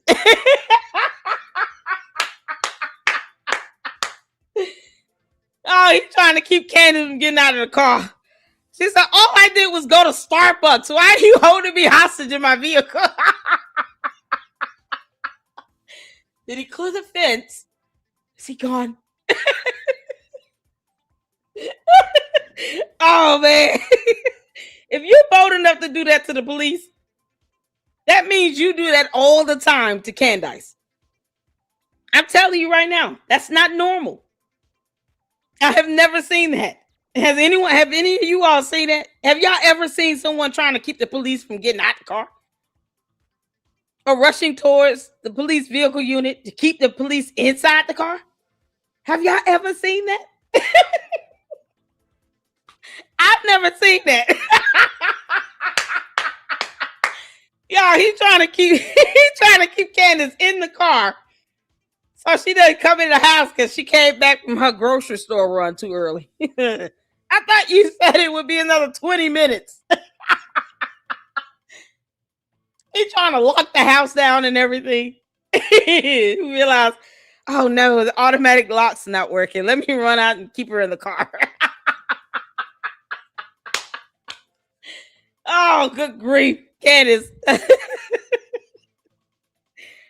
Oh, you could just tell on George for a little bit and say, oh, yeah, no, he does that to me often. That's why he thought he could do that to the cops. Because no one does that. No one does that. Oh, my God. Candace, oh, you're the worst. Susan Q said, no, never. I have never seen that. Visualize that, if you will. Picture it. Sicily, 1942. George Farmer's just crashed his truck into a ditch. And then the police shows up because we all know he didn't call them. And they come to the scene of the accident, realize he's not there. And then next thing you know, he's rushing towards the police vehicle unit to the patrol car on the driver's side, trying to keep the police officer from getting out of the car. And then the police officer manages to get him to the ground after tackling him, and then realizes that he's got a loaded weapon in that backpack. You know, because grown men walk around with backpacks all the time. Somehow that's normal. Y'all, you've been in a total car crash with the ditch. You ran into the earth. And then the only thing you think to do is to grab your backpack. Why? I want y'all to think rational about that for 2 seconds. Just think, okay, what would be so important for me to ensure I grab a backpack after being involved in a single vehicle crash where I've just slammed it into the earth? I ran into an embankment and drove my truck into the earth to the point where the front tire has completely come off the wheel. And multiple airbags have been deployed from multiple directions inside the car. And here I am trying to grab a backpack. What could be in it? There's no way he left that weapon in the vehicle. It wouldn't make sense. It just would not make sense for him to leave that loaded weapon inside that vehicle. Because then anyone could go and get the gun. The police would find it. They would see it was registered to him. It would have a serial number on it, would it? Unless he scratched it off. Of course he had that gun in that backpack. He wouldn't leave it in that car. Because then, let's say he was able to get far away to where they don't know who caused it. I mean, the car goes back to him, but they wouldn't find a weapon on the inside of it. Because what if some other random person does? Now you've got a missing weapon. That's more serious than you just leaving the scene of an accident. I'm telling you all, more than likely he put that gun in that backpack. And he has the audacity to rush towards the police patrol car to keep the police from getting out of the car with quite possibly a loaded weapon in the backpack that he has on his person. Yeah, okay. George, you just seem to make stupid decisions every day, don't you? Yeah, you can't make this stuff up. Oh, this is so crazy. Oh, shout out to the Eclectic journalists and whatever Brett Cooper did to get 1 million subs in a month. That's not like lying like hell or anything. Please tell me, Brett Cooper.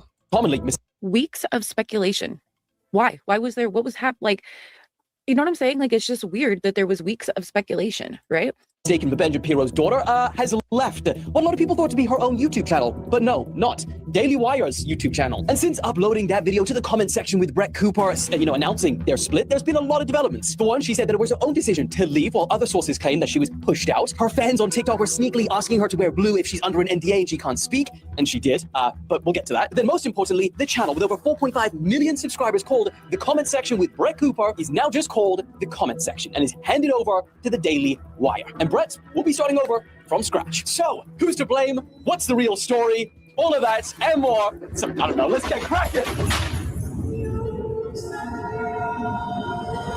Okay, so if you clicked on this video, you probably know who Brett Cooper is. But if you don't, she's essentially a conservative commentary YouTuber who has blown up over the past few years. And she very much exists in the sphere of Jordan Peterson, Candace Owens, Ben Shapiro, etc. She's been posting roughly twice a day for the past 2 years, with, of course, the help and the production side from Daily Wire. And if you don't know what Daily Wire is, it's a right-wing media company founded by Ben Shapiro and Jeremy Boring in 2015. According to The Spectator, the Daily Wire raised an undisclosed round of capital in 2023 at a valuation of north of $1 billion. So no longer just some small little YouTube production studio, and they're on track to surpass 200 million in revenue by the end of this year. So yeah, got big money behind this channel. They produce movies, series, children's shows, and of course they have talent like Brett Cooper and many others. Now, a few weeks ago, seemingly out of nowhere, and I think the point really needs to be made, this is a YouTube channel, and it feels just like one person that is running it, right? But then suddenly another girl steps in, the producer of this show, which, I mean, a lot of the time you don't even know that it has a producer, and she says in this video that she's filling in for Brett Cooper today, and she didn't really elaborate as to why, and then just continue with the story. And you know, at the start of this, in the first video, seeing how similar this girl was to Brett, a lot of her fans thought it was funny, with one of the top comments reading, "You've actually nailed everything about Brett. Her mannerisms, her inflections, her hand gestures, her facial expression, her smooth ad transitions, laughing face." Over 2,000 people agreed with that. But then as you go through the videos, when she fills in again, and then again, and then again, this funniness, that everyone thought it was, started to turn a little bit to like, okay, a little bit concerned now. Rumors that started floating around that she was being pushed out by the Daily Wire. And the first person that I heard, oh, what a surprise. It's Ian Carroll. Huh. That's interesting. Speak about this whole situation was Ian Carroll, and he had this to say. And so I started digging in more. I talked to James, and I started digging in and found my own source, right at the Daily Wire. Now I've had even more come and corroborate since I reported on it. And it's not just that the Daily Wire is pushing out Brett Cooper. It's actually that Brett Cooper is under one of these contracts that has her basically tied to secrecy and silence, because now they're terminating her contract. Their arbitration clauses are coming into play. So she is in a secret court of arbitration, not a public court, where she is under NDA and can't say anything about it while they spin whatever narrative they want about it. And they're circulating around letters internally that are saying like, oh, Brett Cooper wants to leave. And that is not the case at all, apparently, according to everyone at the Daily Wire that I've spoken to. And it's that she had disagreements with Jeremy Boring over what happened with Candace, probably, and certainly more disagreements in terms of like the culture there and what's going on, and is now getting pushed out. They are promoting her best friend, who was her maid of honor at her wedding. They offered her a contract that was so lucrative she couldn't refuse it. The best friend that her bestie had producer Reagan. Bridesmaid. Yeah, her producer was her bridesmaid at her wedding this year. Wow. And they apparently allegedly gave her acting classes to help her imitate Brett's mannerisms. Now, there's a lot more detail to what Ian claims in here. I mean, this is like a half-an-hour conversation, but I'll bullet points. He alleges that Brett was being pushed out by the co-founder of the company, Jeremy Boring, due to disagreements. He claims that Brett is getting screwed 9 ways till Sunday, while Jeremy tries to make it seem like they are splitting amicably. And then he also claims that Brett is under a non-disclosure agreement, so she can't speak publicly about anything without being liable, while they can set the tone for it. And to that point, and keep in mind, this could be entirely a coincidence. I don't know how often she wears blue, but from this article that The Spectator wrote about it, they were saying that a lot of her TikTok fans were commenting saying, wear blue on your last day if you are under an NDA and you can't speak freely about this situation. And she did. So it could be a coincidence. it could be more than that. Now, in this last day announcement that she made, she said that the rumors of why she was leaving was mostly true. But the difference being that it was her choice to leave, not that she was being pushed out, although she didn't say why she was leaving. I'd love to know. And if she never says, even when she creates her own YouTube channel and stuff, that'll be sus. But then she also played a short clip of Jeremy Boring. Is his surname really Boring? Well, it's boring today. But even then, he doesn't comment on why she left. He just says she's amazing and that he wishes her. Okay, so Ian Kara is the one I keep getting confused as a woman. Y'all, every time his name come up, I'm like, who is she? I don't know why. I don't know why I keep thinking Ian Carroll is a woman. It's a man. It's a man. It's a dude. Okay. Cool. All the best. But that is not where the story ends. Because number one, for Daily Wire, this isn't their first public controversy / splitting with talent. And two, how can a story be finished when you've got internet sleuths? Early in 2023, you've got another prominent conservative figure called Steven Crowder, who you'll probably recognize from the Change My Mind video series. And he had a hugely public feud with Daily Wire. It was reported that they offered him a $50 million contract to work with them for just 4 years. That's a staggering amount of money, which he then turned around and made public, saying that it was a slave contract. Now, there's a lot more to this whole feud than just this particular part, but he said that he objected to the specific parts of the contract where his pay would be cut if the show lost advertisers or revenue that couldn't be replaced within 90 days. And because they wanted him to host this show and it'd be ad friendly. And so he started accusing Daily Wire of, being this big conservative media giant, being no different than big tech, and quote, putting profit over the honest defense of conservative values. Then after that, the Daily Wire lost arguably one of their biggest,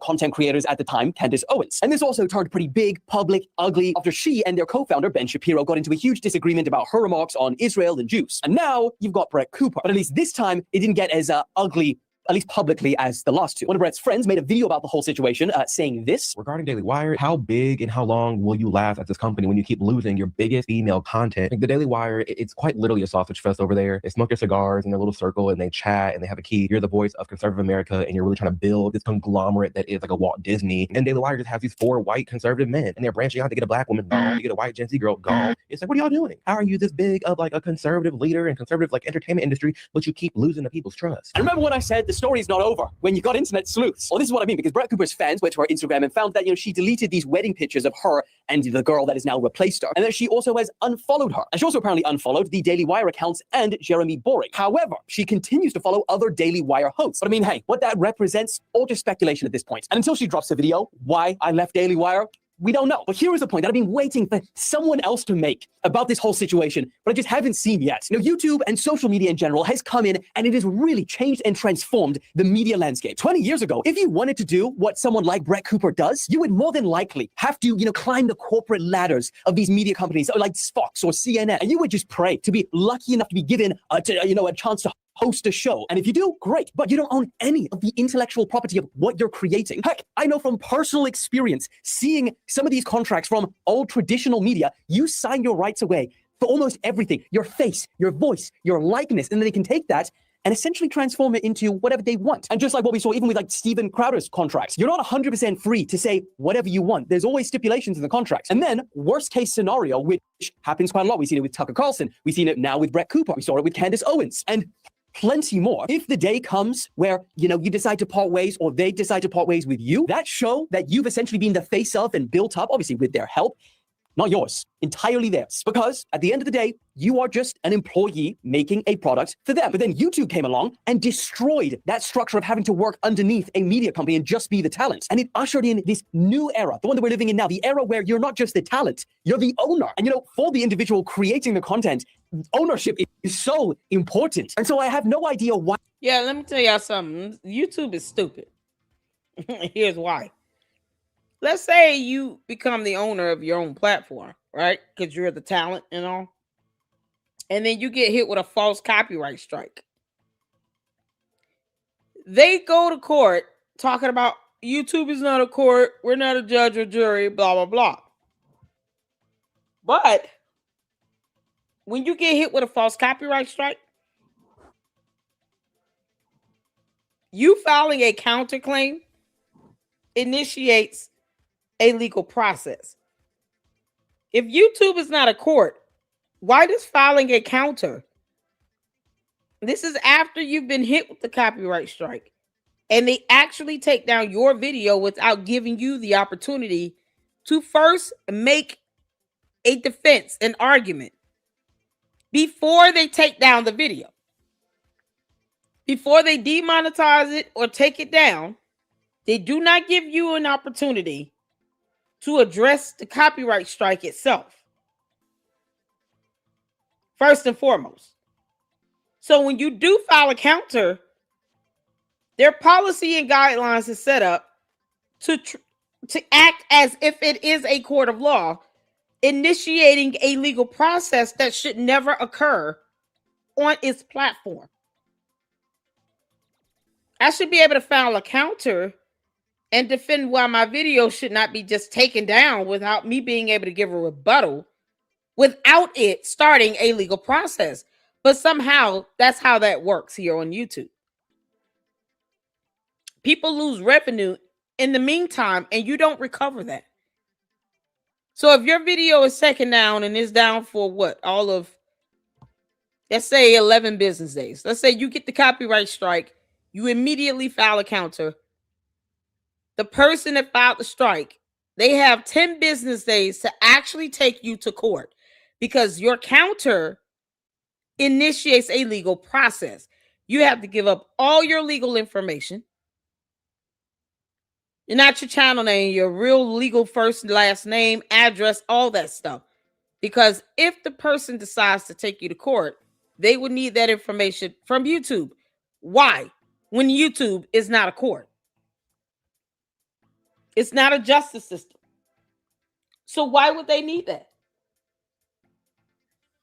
It's the dumbest thing ever. I'm not going to, why would I need to give you my legal information to a platform that's supposed to not, that's not supposed to be conducting itself as if it's a court of law, creating legal processes that should be initiated with a court, not with YouTube, the platform.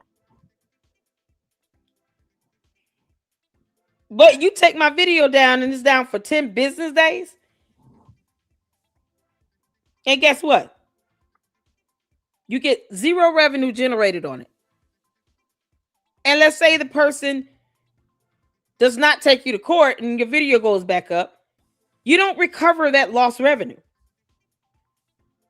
It's just gone. That's the BS you have to deal with YouTube. Go figure. So if Daily Wire wants to pay me $50 million for 4 years, I'll take it. It's a job, right? It's not something they just giving me under the table. Oh, I just need to continue to be myself and do content and make sure I secure my sponsors and not say dumb things to lose them. Yeah, okay, cool.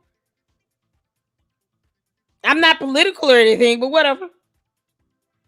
I'll be very, very entertaining. There's so many people out here with talent. Ben Shapiro, if you need somebody to fill that spot in from Steven Crowder, fine. I'll do it. Whatever. $50 million. Oh, okay, cool. I don't even see how that's a bad deal for me. Chabu. If you lose a sponsor, you got to get another one in 90 days. Oh, okay. I don't have to worry about anybody filing copyright strikes on my channel. So, oh, great. Cool. Yeah, let's go. Let's do this. Are you kidding me? So technically, that's the headache you have to deal with YouTube. You don't recover that revenue. You have a contract, though. They're obligated to pay you that as long as you're abiding by the contract. With YouTube, it's like they make shit up as they go along. And then they want to pick and choose when they want to act like they're a court of law. You know how many people should be able to sue YouTube and actually recover lost revenue because of this whole false copyright strike system in and of itself? That's just one asset of YouTube where they could end up paying millions of dollars out to content creators if people were to sue YouTube. They want to pick and choose when they want to act like a platform versus a court of law. No, my filing of a counter should not initiate a legal process on a third-party platform. This is not court. So why is that being treated as a legal process? God knows why. Why would you take down someone's video simply because they filed a copyright strike? Why do they have that much power to do that? Why not give the person getting the copyright strike an opportunity to file an objection or a response without it initiating the process before you take down their video? That way they don't lose revenue. No, they don't give you any chance for that. They just take it down and you got to file a counter. That's it. And whatever money you could have been generating on that, you don't ever recover that. You have to sue YouTube to get it back. And they're going to go to court and lie like hell saying, we're not a court of law, but you're acting like it. That's how finicky it is with YouTube. And let's not forget all the, other copyright claims. You can barely play music now. Okay. Everything is copyrighted. So everything has to be your own original content. But if someone says, nope, I have a claim to that, they don't have a way of vetting that. They just take your video down, you get hit with a strike, and then you got to file a counter to get your content back, where you still can't recover any lost revenue on it. Go figure. So somebody tell Ben Shapiro, I'll take the $50 million, whatever. We are trying to recreate this old structure that existed in legacy media and then put it into YouTube. This structure where a media conglomerate with millions and millions behind them can use the talent, but then also give them zero ownership. I mean, we just saw it with the YouTube show, Hot Ones, having to be bought for a staggering $82 million from BuzzFeed, which was the media company behind it. And I mean, just look at Brett's top comments on that last video. We weren't watching the comment section. We were watching Brett. People are loyal to people, not networks. Brett did not bring the comment section to life. She is the comment section. It won't exist without her. So if you are a new creator wanting to come up and you're watching this, I urge you, go independent, stay independent. It is a lot harder. It takes a lot more time. But I ask you, what is the price of freedom? Okay, what is the price of freedom is what I was trying to say. Okay, so I was so curious about I've this never whole heard Brett of this situation. content creator. Something just seemed odd to me. And I found an article, and we're going to go over that article, and then I am going to show you something that I found that is wild. Okay, so let me go there. Okay, so this is an article by, I'm not sure, it's from the Cute North Georgian is the publication, and Ask Annabelle Anderson, maybe? I don't know, maybe we'll see. Yeah, author Ask Annabelle Anderson. Okay, so this is titled, Is Brett Cooper the New Conservative Mean Girl? And it was written. No, I'm gonna be honest. I'm gonna say no now. All right, Candace holds that title. Candace, you're still the mean girl, stuck at 16 years old. I don't know Brett Cooper. I mean, did I hear Ben Shapiro's daughter? Is she Ben Shapiro's daughter? That's kind of weird for me. I was gonna say, let's see, who is it? I don't know who that boy. Who was the previous boy? Eclectic, are you still here? Who's the young man? Who's the young man that you were just watching? Who were just watching? Who's this guy?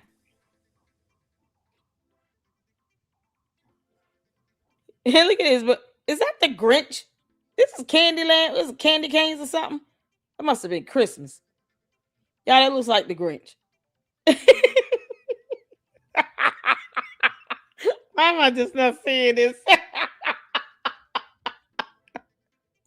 Oh, good God.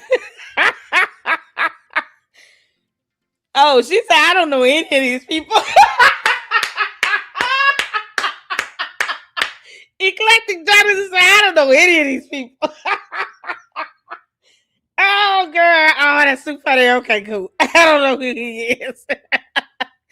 Oh, no. Not Ben Shapiro's daughter. Looks like him, though, those eyebrows. Okay, cool. I thought I heard Ben Shapiro's daughter. I'm like, what in the hell? Child. I was about to say that's something else if she's Ben Shapiro's daughter. That goes to show he don't care. Bitch Shapiro, if you want to hire me, Pip, I'll come work there.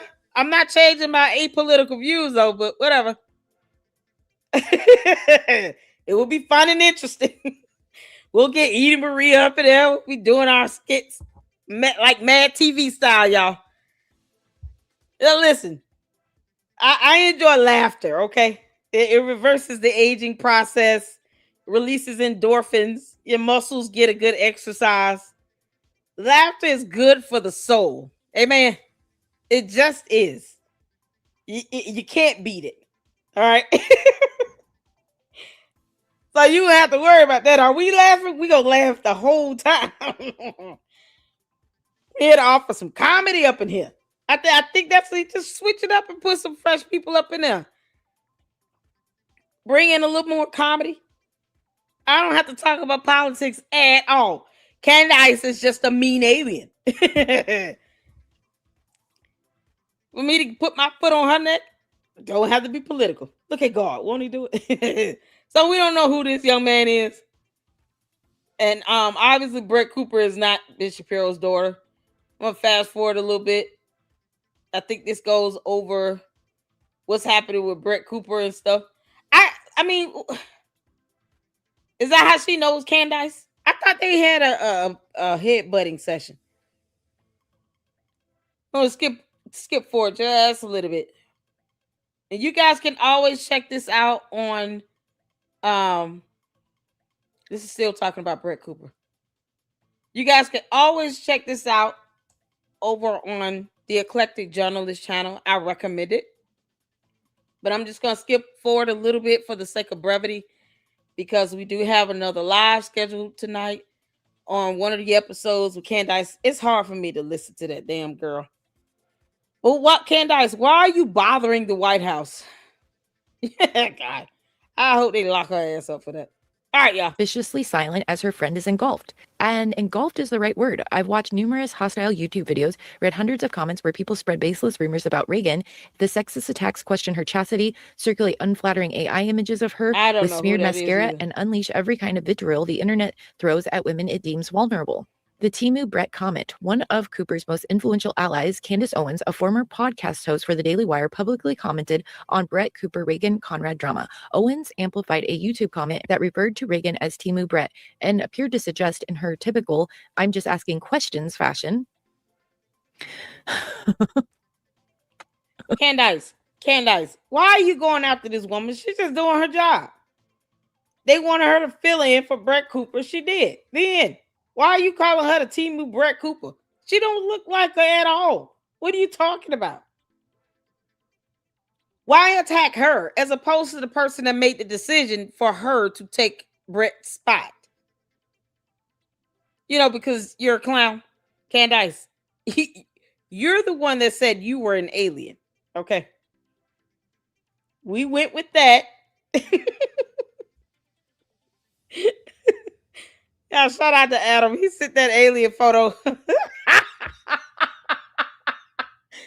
Oh, Candace. Girl, you know you got it coming, girl. Oh, we're going to pummel your behind. You can't make this up. Meanwhile, she wants to lie about George Farmer getting a DUI. Ugh. You got the nerve to talk about somebody being a Timu. Candace is the Timu version of Condoleezza Rice. Can't make this up. That some people say Reagan had stabbed Cooper in the back, all while dramatically gesturing with crazy eyes and a strange stabbing motion. All right, guys, unbelievably, this is the last episode of the year. Just doing it from my laptop. It feels super organic. Sort of back where we began. So many things to discuss. So many things. Cold-blooded in the house. Cold-blooded. What's going on, Cold-blooded? We got Eclectic journalist Edie Marie Cold-blooded up in here. How you doing, honey? We would love for you to come into the Lady Luck Club. We got to schedule a show or collab with you. Can you email me and we can schedule something? Do you mind? Lady Luck Club LLC at yahoo.com. I just sent him. I tried to send you a private message on X and something is going on with that. Is blocked or something. I don't know if you know that. But we can't send you private messages over there on X, which is fine. I understand if you want a little piece. Can you email me so we can schedule something and have you come into the LLC when you have time, when you're available? We would love for you to come up here. We got the Eclectic journalist up in here. She's going to be joining us on Tuesday. I would love for you to join us sometime next week, cold-blooded, when you're available. Email me, honey. Let me get you my email address. Let mama drop my email to you. Y'all, welcome the cold-blooded Christian up in here. Cold-blooded. Oh, I love it. I told him on X, I am loving his videos. I really am. You're becoming a quick favorite. Edie Marie, man, we got all the celebrities up in here. The Eclectic journalists, y'all, won't God do it? Didn't I tell y'all? We're going to be on Gary with Paramount Tactic, Ami Kozak, Eclectic journalists. Let's get cold-blooded Christian up in here. We've had Milk Bar TV up in here a couple times. I'm just excited. Joshua Carr. I'm so excited. Nick Brooks has been up in here. We've had it all. We got to keep it going. Keep it going. Email me, cold-blooded. Let's get you up in here. And let's show them some love, y'all. There you go. We got Edie Marie. That is Eclectic Journalist YouTube channel link. Cold-blooded Christian channel link. Y'all make sure you go over to the Cold-blooded Christian.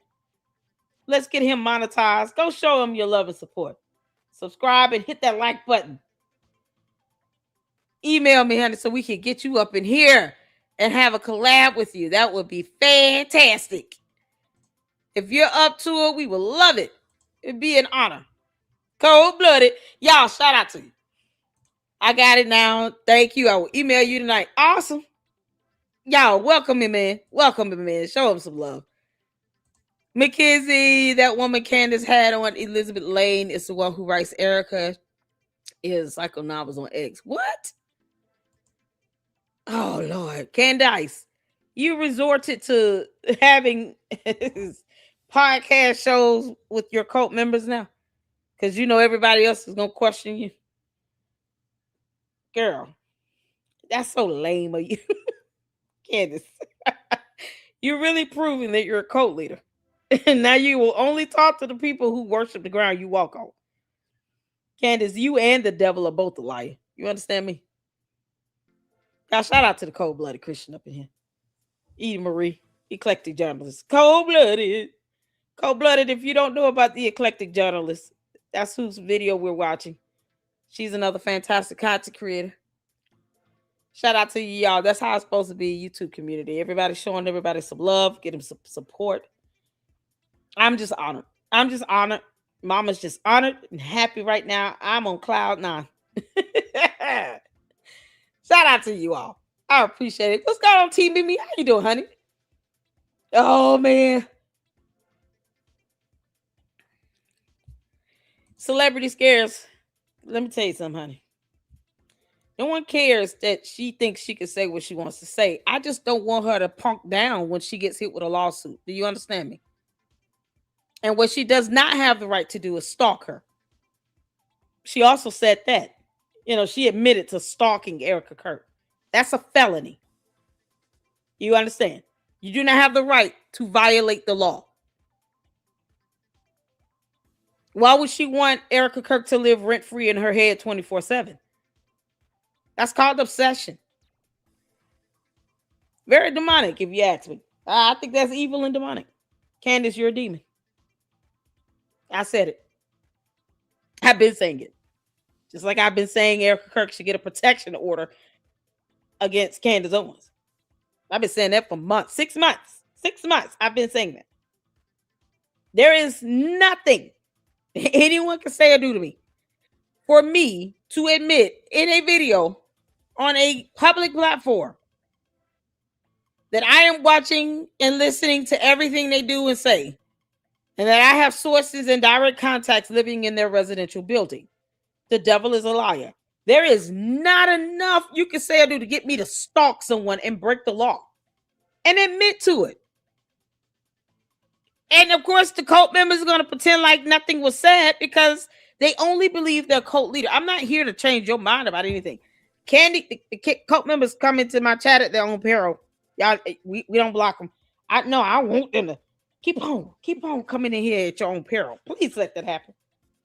Where you think she has the right to say whatever she want to say without penalty. With impunity. That's a hard word. I'm going to let you go look that up. Impunity. Keep on believing that. Please, get the cult members in the chat. It's about chat at your own peril. We love it. I'm going to tag Brian Harper right in it. Yeah. What's going on, Liza? Liza, up. There you go.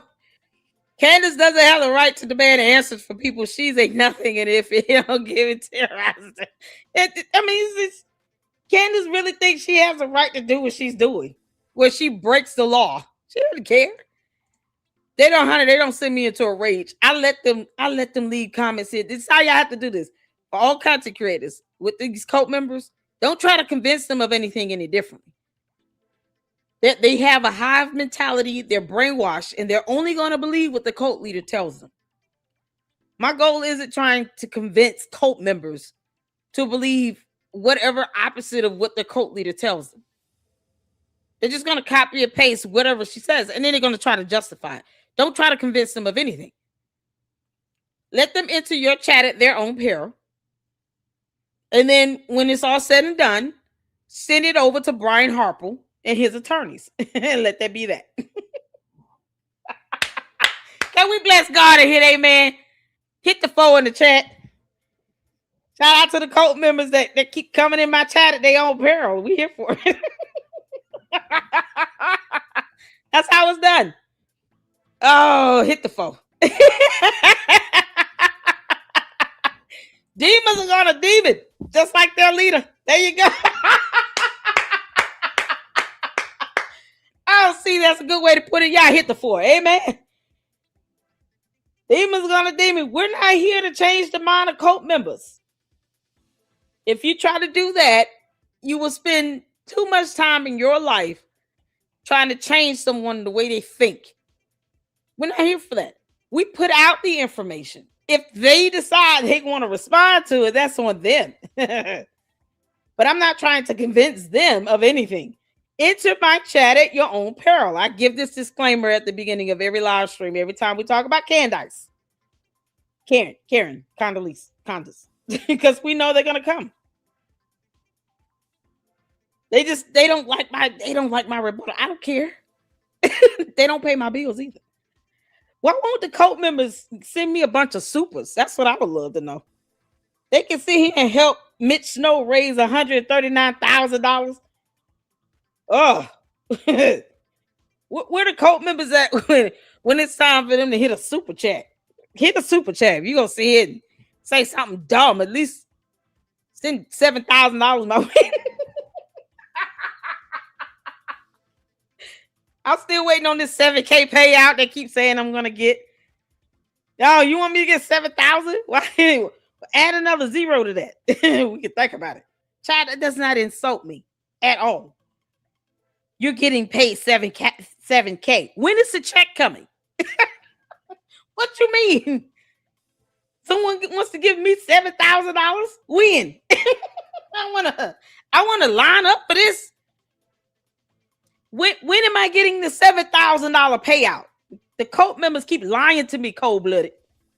Eclectic journalists, when we getting that 7K? I want the check.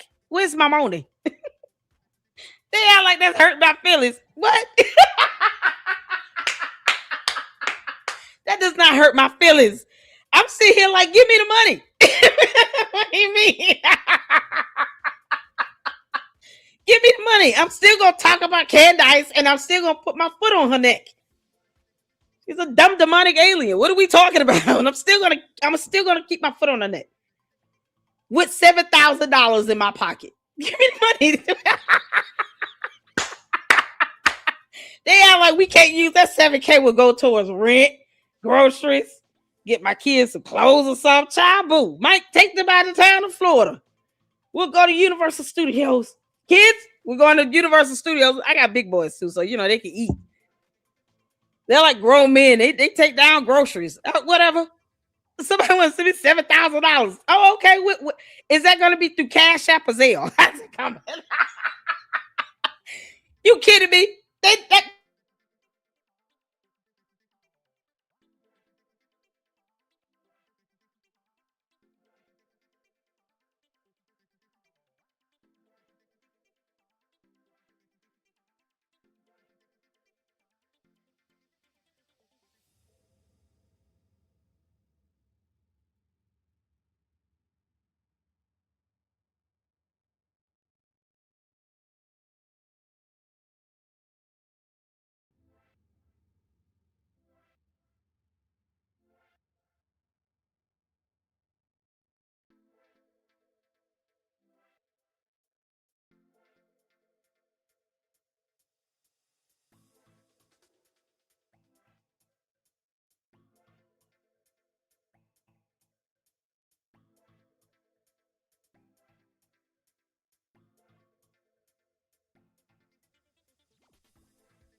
All right, can y'all hear me?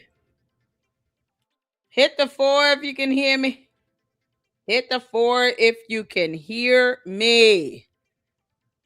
Oh, I had to reboot. Lord have mercy. Yay! Long Finger, how you doing, honey? Oh, we back at it. Let me go. Oh, somebody, what did this person say? Y'all. These candies. They something else. Y'all, Copeland said if I had $1 for every time somebody said I got paid $7. I would be filthy rich by now. You hear me? If I had $1 for every time I've been told I've been paid $7,000, I would have $7,000 by now. I know, right? You think the Candies would just give us the money?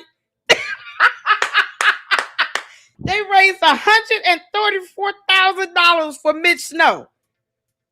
And they don't want to send me a $5 cash app or a super. The audacity of you Candies. What the Candies cult members are. The audacity. Have I not entertained you all? You know, behind the scenes, they really laughing at Candace. They know she's going to lose these lawsuits. They want to come into the chat and make it seem like, Candace, when you come into my chat, I told you to come under your name, girl.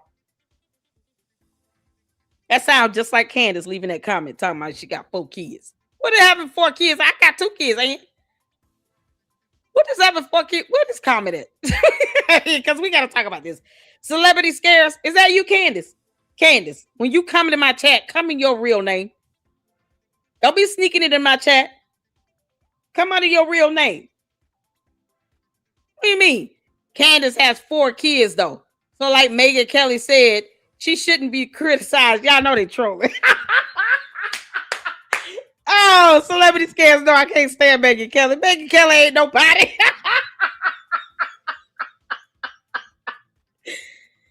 Candace, stop trolling my chat, heifer.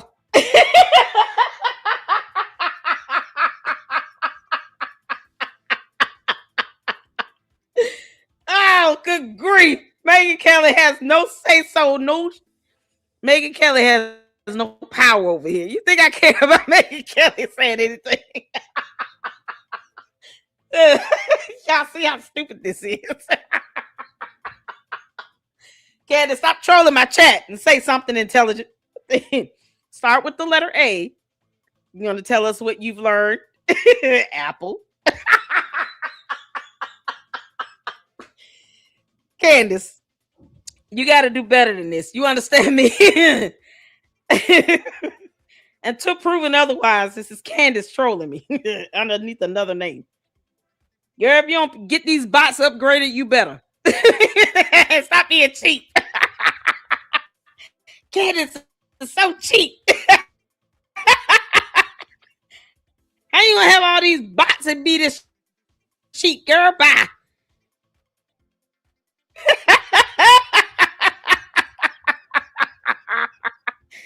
Candace, don't be coming over here trolling my chat with this nonsense. You better say something better than that. Oh my God.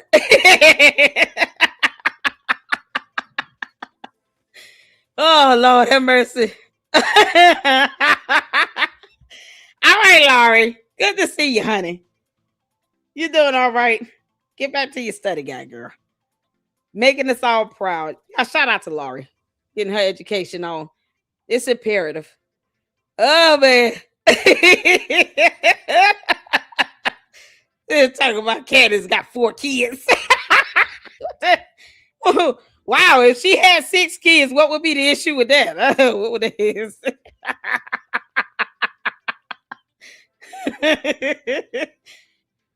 Who child? I guess having kids makes you impervious to stupidity. I don't know. Candace brought this on herself. We're going to keep laughing at her. That clown. Candace, don't troll me in my chat. Do better than that. You know I know better. You come in here, say something worthwhile at least. Good grief, girl. It's ridiculous. How dare you troll me in my chat saying dumb things. The audacity of you. Where were we at? Here we go. Candace being the mean girl that she is. Oh, God. Let's get back to it, y'all. Last episode of the year. I'm just doing it from my laptop. It feels super organic, sort of back where we began. So, Candace, where were you? You don't normally just go and live stream from your laptop talking about this is so super organic. No, it's super cheap. Why weren't you in your studio in your basement in your house? I told you all, Candace could be filming anywhere.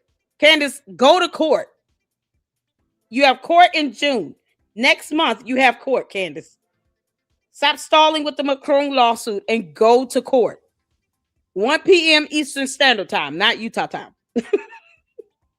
Take your behind the court, Candace. So many things to discuss, so many things happening. First and foremost, I don't know if you guys have caught this. Somebody legitimately tried to murder Nick Fuentes last night. Totally insane. And it's really a sad story. The suspect is dead, but they killed 3 other people in the process, plus 2 dogs. We're going to speak about that, talk about doxing. On top of that, Andrew Tate, the case has been dismissed in Romania, which was something that I was signaling was going to happen for a very long time. It has not been dismissed. This is like Candace. You know we can look up court documents. We're going to need just an interview, and it is going absolutely viral. I'm really proud of it as something that you I'm doing can't at make the this very up. end of the year. It feels like the right interview to share with the world, so we'll discuss that. But first, we absolutely must discuss the comment section at the Daily Wire, because honestly, what was the Daily Wire thinking? This is crazy. They premiered Brett Cooper clone, and it's going about just as you would imagine, meaning it has been an abject failure. Let's discuss all of that coming up right now on Candace. All right, guys. So first, let's just recap everything that happened. It's been a very long 10 days.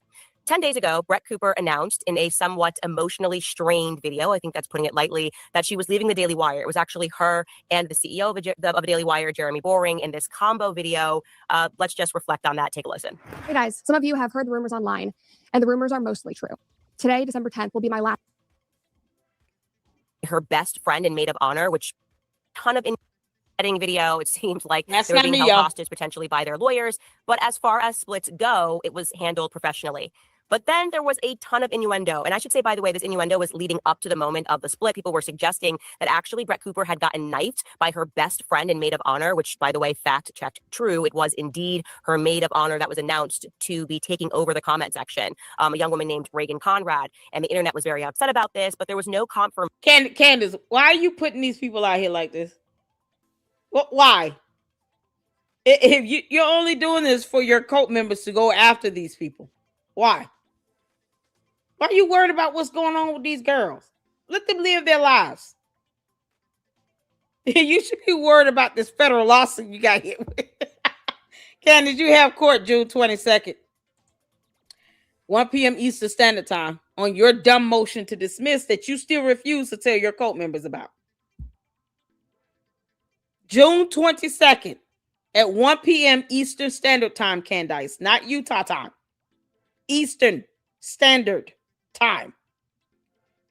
Take your butt to court and stop stalling with this lawsuit.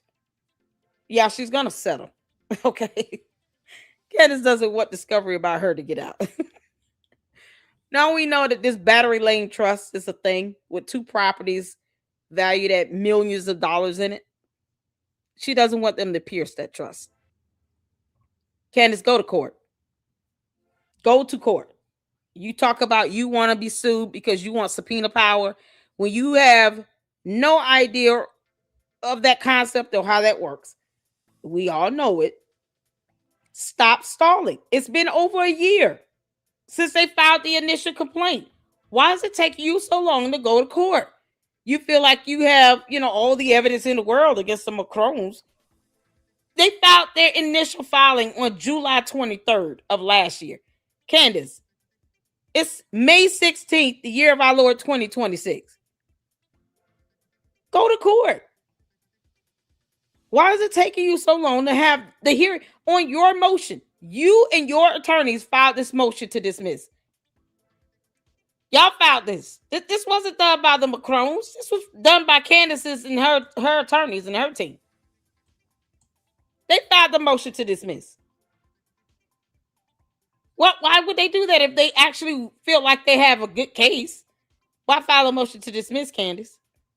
That's all you've been doing, filing motions to dismiss. This is Candace's attorney, Chad Chandler. Motion to dismiss for the defendant. From the defendant. Candace is the defendant. But she wants subpoena power. The cult really thinks that this girl wants subpoena power. Candace doesn't even want to go to court.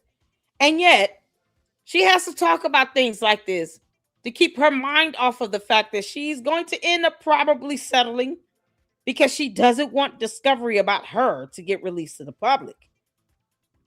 Because Candace, we will get those court documents. Oh, yes, we will. So you got to sit here and live stream from your laptop from wherever you are. Were you in Italy? Oh, she's such a clown. Stop coming in my chat underneath these dumb usernames. Information that came from Brett per se until after her announcement. Then the internet started interneting and recognizing some things. Oh, they people also started recognized that interneting. Brett Cooper Oh, my God. unfollowed Reagan. Okay, that is a major sign. Obviously, this woman was in her wedding in what? April. Now all of a sudden, Brett Cooper has completely unfollowed her. That kind of signal that a little more went on behind the scenes. On top of that, Brett Cooper also unfollowed the Daily Wire, and she unfollowed Jeremy Boring. So yeah, like I said, some blood in the water. But then the ultimate confirmation came.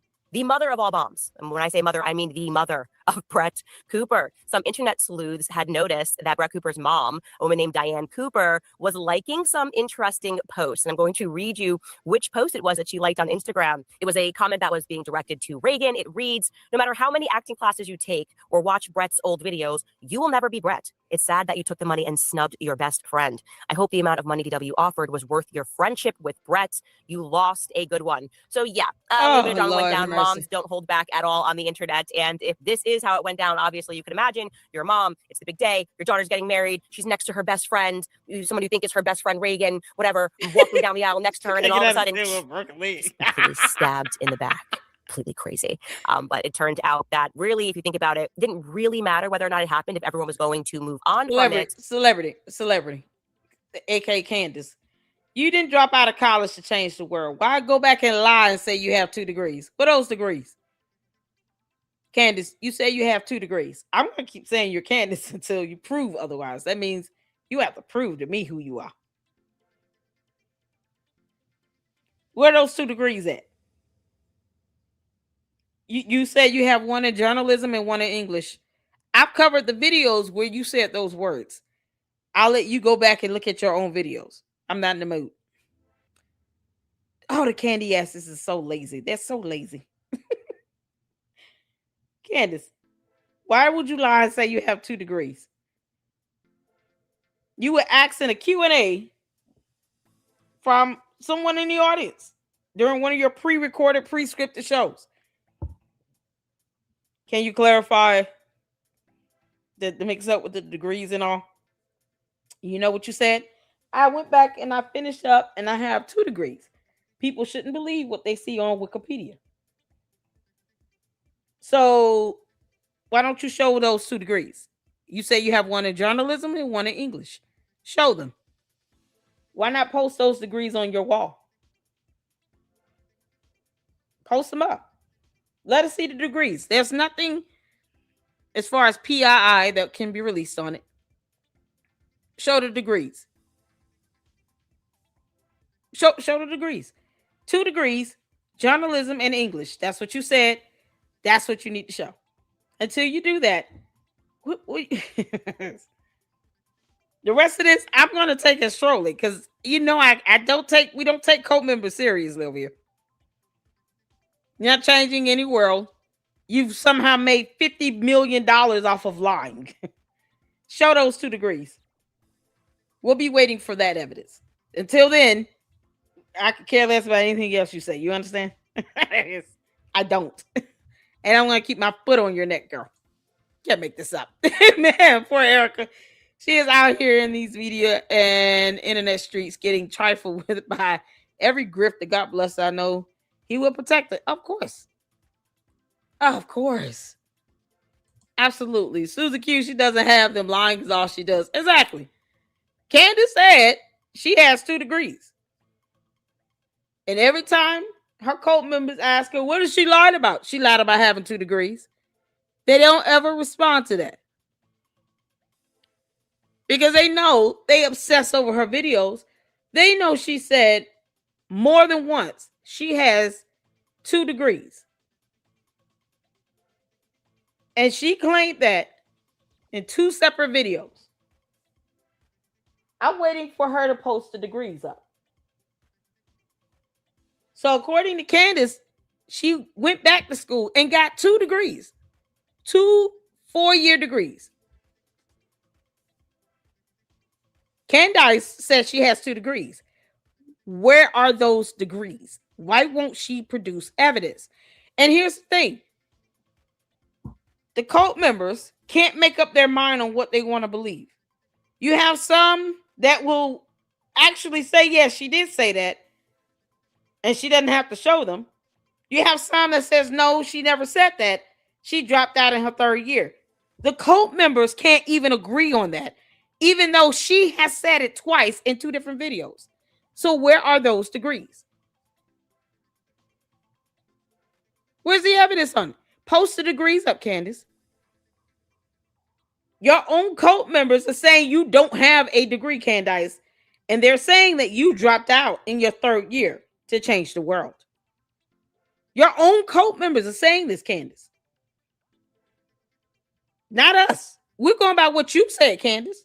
You said you have 2 degrees. Your cult members are saying, no, you don't. You dropped out in your 3rd year. Funny how that goes. Y'all see, this is why we would let the candy asses come in their own pill. Now do y'all understand why? Hit the 4. They tell on themselves. Y'all understand why? Her own cult members can't even come to a consensus on that. Some say she doesn't have it. She dropped out in her 3rd year. She's already said that. You're lying. You have others that say, wait, she did say she has 2 degrees. The cult members can't even agree to that. Because she confuses them. They're going on what she said just like we are. We're just asking for her to show the evidence of the 2 degrees. If not, stop lying about it. It's that simple. Why would she not be proud of getting a degree in journalism if she has one? Why would she not want to hang that on her wall? Look, kids, mommy has 2 degrees. This is why education is important. Look, everyone, I do know what I'm talking about. I actually have a degree in journalism. Don't you think she would be bragging about that? We just want her to show them. We want her to produce the evidence. It's up to her whether she wants her cult to be on one accord with whatever lies she's peddling out. You have cult members that are saying she did not get 2 degrees, and some that say she did. They can't even agree. Oh, man. Oh, my God. This is priceless. It's priceless. The cult members don't even agree. Sometimes gotta work it out right there in your face if you let them. The cult members can't even agree. Candace, that's how bad you lie. Your own cult don't even know what to say. Until, okay, like I said, friendships end, they fall apart, women are awful. You listen to my podcast, I say all the time, women are awful. I've seen women do so many awful things. But what happened next was something that I think none of us were actually thinking was real. I thought that was genuinely, it was. How dare you, Candace? How dare you? You are the reason why women are so awful. The stuff you do, you portray the worst parts of women traits. Internet conspiracy. It was so shocking because the internet very strongly signaled, whatever you do, Daily Wire, don't do this, right? Don't try to have this young woman, Reagan, pretend to be Brett, because that would be very weird, obviously. You cannot train somebody to be somebody else and think that the public is not going to notice this. And like I said, I thought it was conspiracy. I said there's absolutely no way that management is going to roll out Brett Cooper clone. If they're going to do the show with Reagan, they're going... Celebrity. Define the word hate. I want you to define the word hate. Because you actually think that I have that much emotions invested into Candace. No.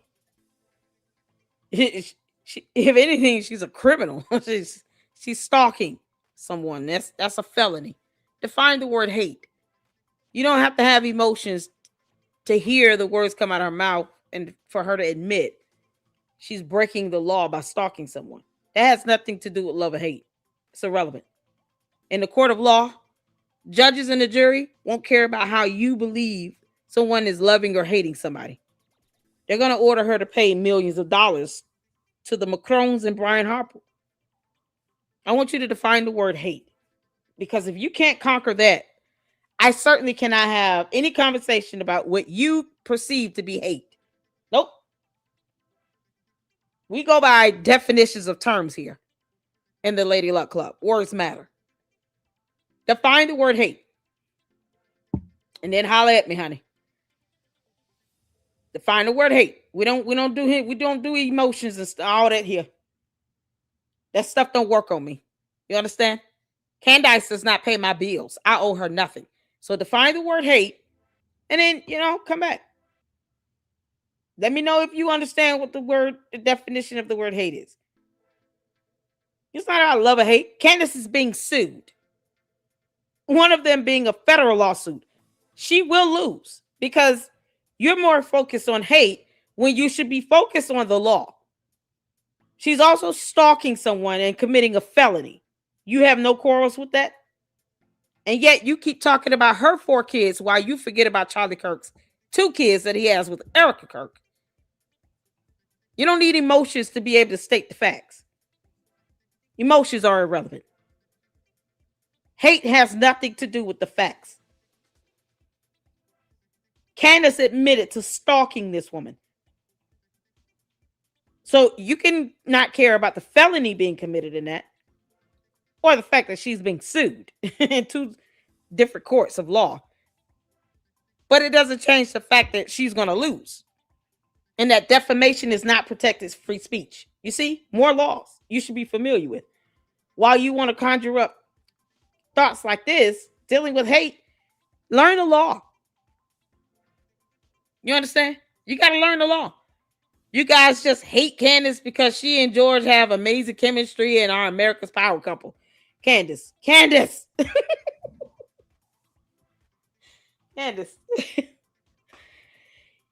George is gay. What do you want me to say?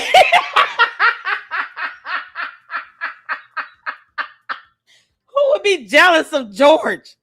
George got a DUI you tried to lie about, Candace. What do you mean? Candace, I have another show in like 20 minutes. God, you doing the most. Candace, you doing too much. You dumb heifer. George got a whole boyfriend on the side. Do you want me to pull the photo up of what George seems to be happier with taking a photo with another man? You want me to pull that up? We can go to X. Hold on. Because obviously Candace need to be reminded. Candace, you need to be reminded, girl. You want to talk about good chemistry and all? Okay, we're going to show you what some chemistry is. Oh, child. Candace. Don't go anywhere, celebrity. Don't go nowhere. Hold tight. I'm going to show you what chemistry looks like. I want you to sit right there. Walk right in. And sit right down. LLC's going to make you a fool. Oh, bless your heart. George got good chemistry. You want to say that again? Using words like hate that you can't define. You want to say that again, celebrity? Come on now. Oh, we gonna go there. Oh, you going there. Where is it? Celebrity. You really want to go there? You said they have good chemistry. Is that what you say? Woo, child. We almost there. Hold on. She said they have good chemistry. Oh, man. Oh, bless your heart. Listen, we got to go over here to X. I'm going to show you what chemistry looks like. Okay? We're almost there. Hold on. Y'all bear with me. Because we got another watch party. I'm going to show you what chemistry looks like. You ready? Oh, come on now.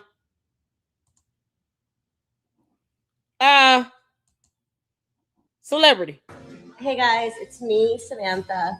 Who is this? I'm so perfect and pretty and skinny. And yeah, maybe Candace got a little chubby in quarantine, but at least I'm still cute because I'm. That's not a. You want to tell me what's chemistry? Samantha. Who is this? I'm so perfect and pretty and skinny. And yeah, maybe Candace got a little chubby in quarantine, but at least I'm still cute because I'm. That's not a. Hey, celebrities, you want to talk about chemistry? We was talking about chemistry, right? Y'all, it's cold-blooded still here. Cold-blooded. Eclectic journalists, you see this?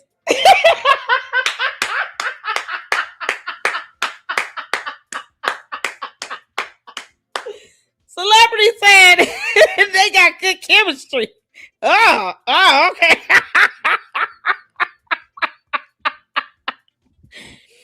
Oh, Lord have mercy. Celebrity, where you at? Come back in the chat, celebrity. Candace. I know you're listening. Come back in the chat, Candace. Are you ever going to tell us, Candace, who is Samantha?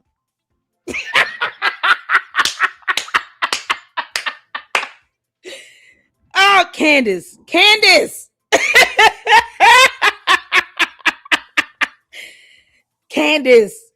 who is Samantha? This is chemistry right here, right? Oh, y'all. Oh, we're gonna finish up the eclectic journalist.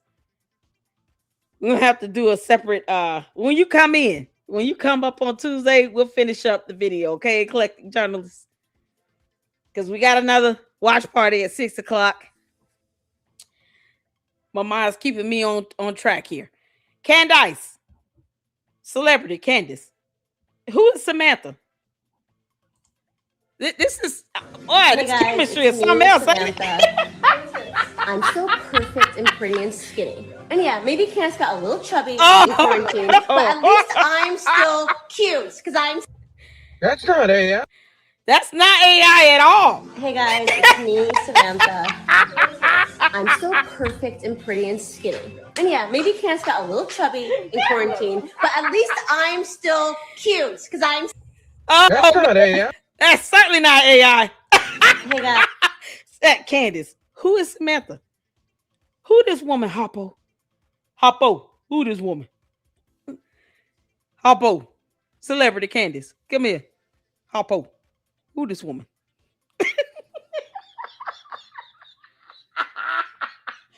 Celebrity, you can't be scared now.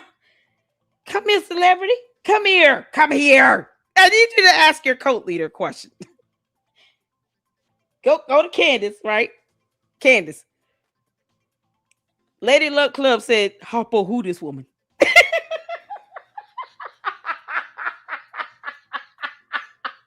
Y'all. See? Listen. This is why we don't try to convince them to think otherwise. No. I'm going to take what you say and I'm going to go with that. I'm going to run with it. You're going to wish I hadn't seen your comment. Boy, this chemistry is something else. But Candace, it looks like you and Samantha have a lot of chemistry.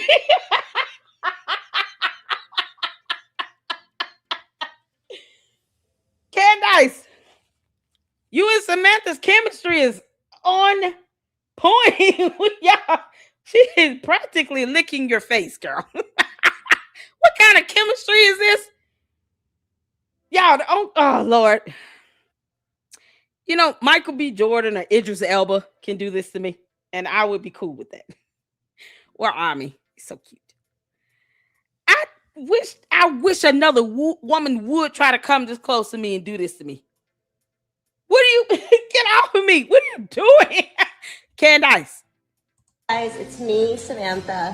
Who is this? Well, I'm this so is perfect and pretty and skinny. They And make yeah, me maybe the whole- Candace got a little chubby in quarantine, but at least I'm still cute because I'm. That's not AI. Come on. Hey guys, it's me. Oh, I'm so glad you're here. Who is this? I'm so. Candace. Who is Samantha? Who's Samantha? This is the chemistry you talking about? Who is Samantha? Hoppo, who this woman? Who this woman? Who is Samantha? You had nothing? You have nothing? Can you tell us who Samantha is? Go ask your cult leader who tell us who Samantha is. This is not AI at all. See, I'm not scared. Candace Crusaders have the truth. Do they now? Oh, okay. You gonna tell us who this is? Y'all, Candace Crusaders. Oh, cool. Okay, cool. So ask Candace, who's Samantha? Go tell her Lady Luck Club said, who this woman, Hopper?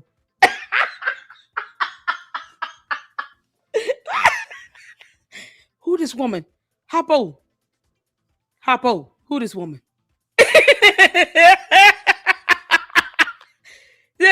Is Samantha the girlfriend or what we doing? Did nobody force Candace to do this? Perfect and pretty and skinny. And yeah, maybe what? Why? Why is she kissing her so much? Maybe Candace got a little chubby in quarantine, but at least I'm still cute because I'm. That's not AI. That's not AI. Why? Why do they keep taking photos like this? No, you said it got chemistry and stuff. You know, because chemistry, they're in the lab making, sparkles happen. Why is Candace grabbing that woman's butt? Who? Oh, we got another. Hold on. Chris. Why is your cult leader grabbing this woman's butt? Open hand. She still want taking the photos. We didn't take this. You think we were standing here to take these photos? I'm gonna look at it and laugh. We'll put it out there on YouTube. But Candace took these photos. But the same woman seems like she can't get enough of this one. Grabbing butts and hugging and kissing and videos that are child. I'm so perfect and what's pretty. What's going on with this? And yeah, maybe Candace got a little chubby in quarantine, but at least I'm still cute. That's not AI. Come on, man. You gonna hey guys, make this make sense? Samantha.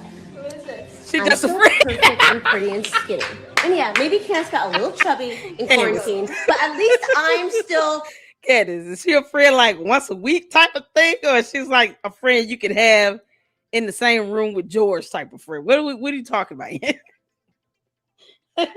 What's the extent of this friendship? Does it come with like stipulations? It's like no leather. You can't bound and gag anybody. We don't whip.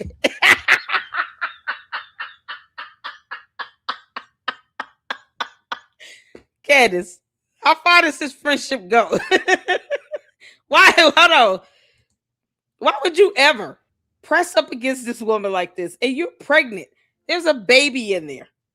Or were you wearing a bodysuit? And you cool with this? What Chris said? Oh, he's so mad. Chris.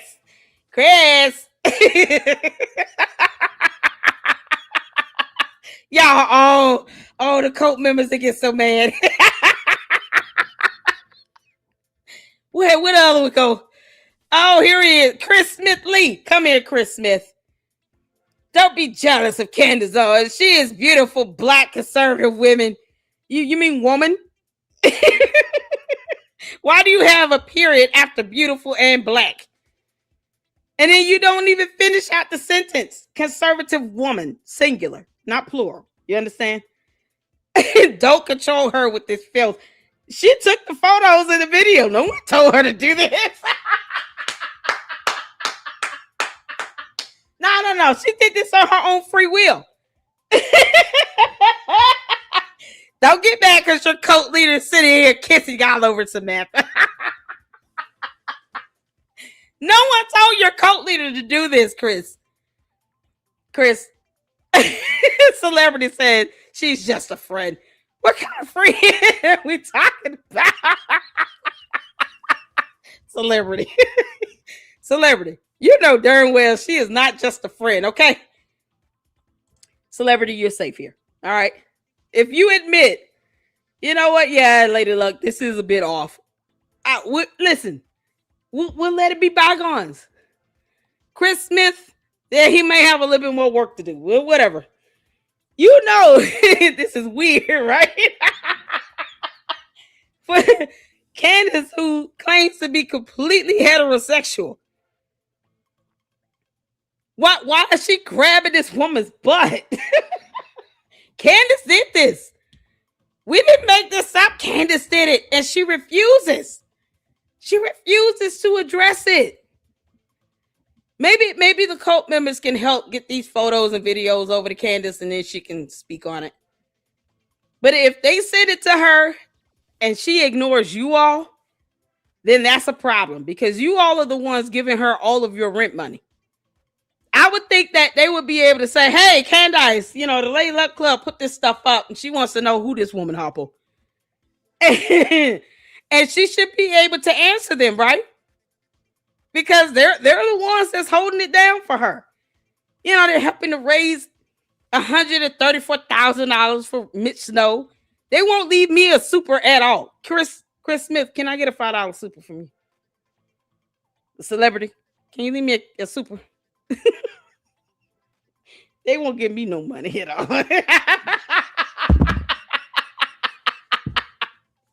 They won't give me a dime, man. They so cheap.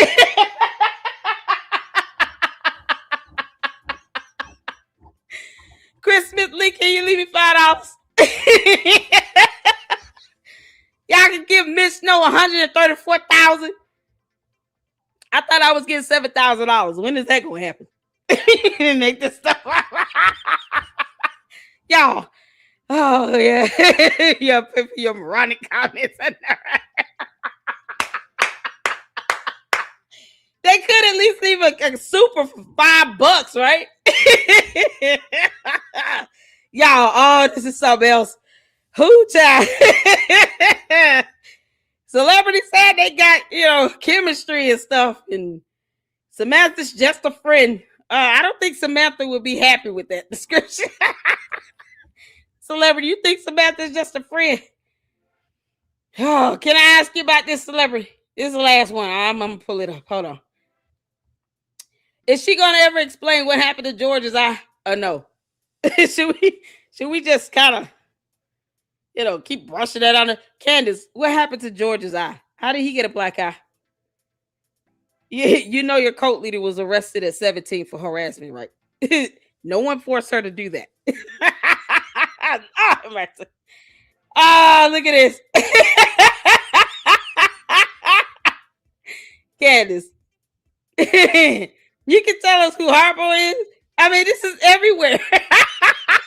We're just asking questions. Like Wolfie said, we're just asking questions. We're just asking questions, Candace. You see this? Maybe Candace got a little chubby in quarantine, but at least I'm still cute because I'm Sammy Schwab. Hey guys, it's me, Samantha. Who is this? I'm still perfect and pretty and skinny. And yeah, maybe I don't, you talking about filth. Candace did the video. She did this, not me. Candace, this is a part of your history, whether you like it or not. Oh, this is priceless. This is priceless. We just want to know who this woman Harpo. George ran into the door.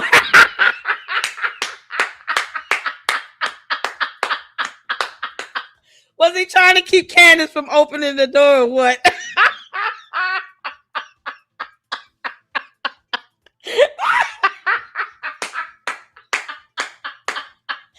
Oh, Lord bless your heart. Oh, man. Celebrity said George ran into the door, y'all.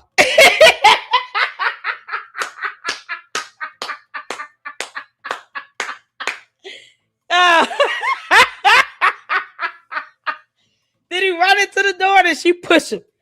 I feel a kick. Maybe it was a kick. Candace, you can't kick George into doors. You understand? You gotta go to jail, girl. Candace, you going to jail. I want you to know that. She probably kicked George into the doors, more like it. He's too big. He is too big to be running into doors. That boy is 6'2". He is 6 feet 2 inches tall. He is too big to be running into doors. He don't look happy at all. Oh, that's rich. Oh, that's rich. Oh, hold on. We got. I had one. Where is it? Oh, come on. Reported to copyright on. Oh, Candace, you reported stuff, girl. Oh, that's so precious of you. She's so long. She's so lame. All right, y'all. That's all I got. Oh, yeah. We got to end it out on this. I'm still perfect and pretty and skinny. And yeah, maybe Candace got a little chubby in quarantine, but at least I'm still cute because I'm Sammy Schwab. Hey guys, it's me. Maybe Samantha pushed Georgia to the door. How about that? I think Samantha did it. She was like, no, it's my time with her. George, wave the white flag and Samantha pushed you into the door. All right, y'all, that's all we got. We got a watch party coming up. It's going to be one of Candace's episodes. We got to start laughing now because if not, you're going to have a headache when you're done with that. Y'all tune in if you can. I appreciate all of you all. This has been fun. Oh, child. Shout out to Edie Marie, the eclectic journalist, cold-blooded Christian, whom I am hoping I'll be able to catch his email and we can have up in the LLC next week. Thank y'all so much for your support. Thank y'all so much for tuning in. And as always, listen, you got to laugh. I stopped getting angry and mad unless somebody's threatening my life or something like that. I don't get mad at the candy asses. They're just gonna be what they are. Bless their heart, y'all. Celebrity, you've been a lot of fun. Tell Candace, don't come up in my chat as somebody else. Come as yourself, okay? And tell us who Samantha is. Take her more than just a friend. She is more than just a friend. Oh, baby, you. I'm done, y'all. Catch me in the next one if you can. If not, I will see you all tomorrow. We'll be back at it again. So you guys be good. And until then, Lady Luck Club out. Deuces.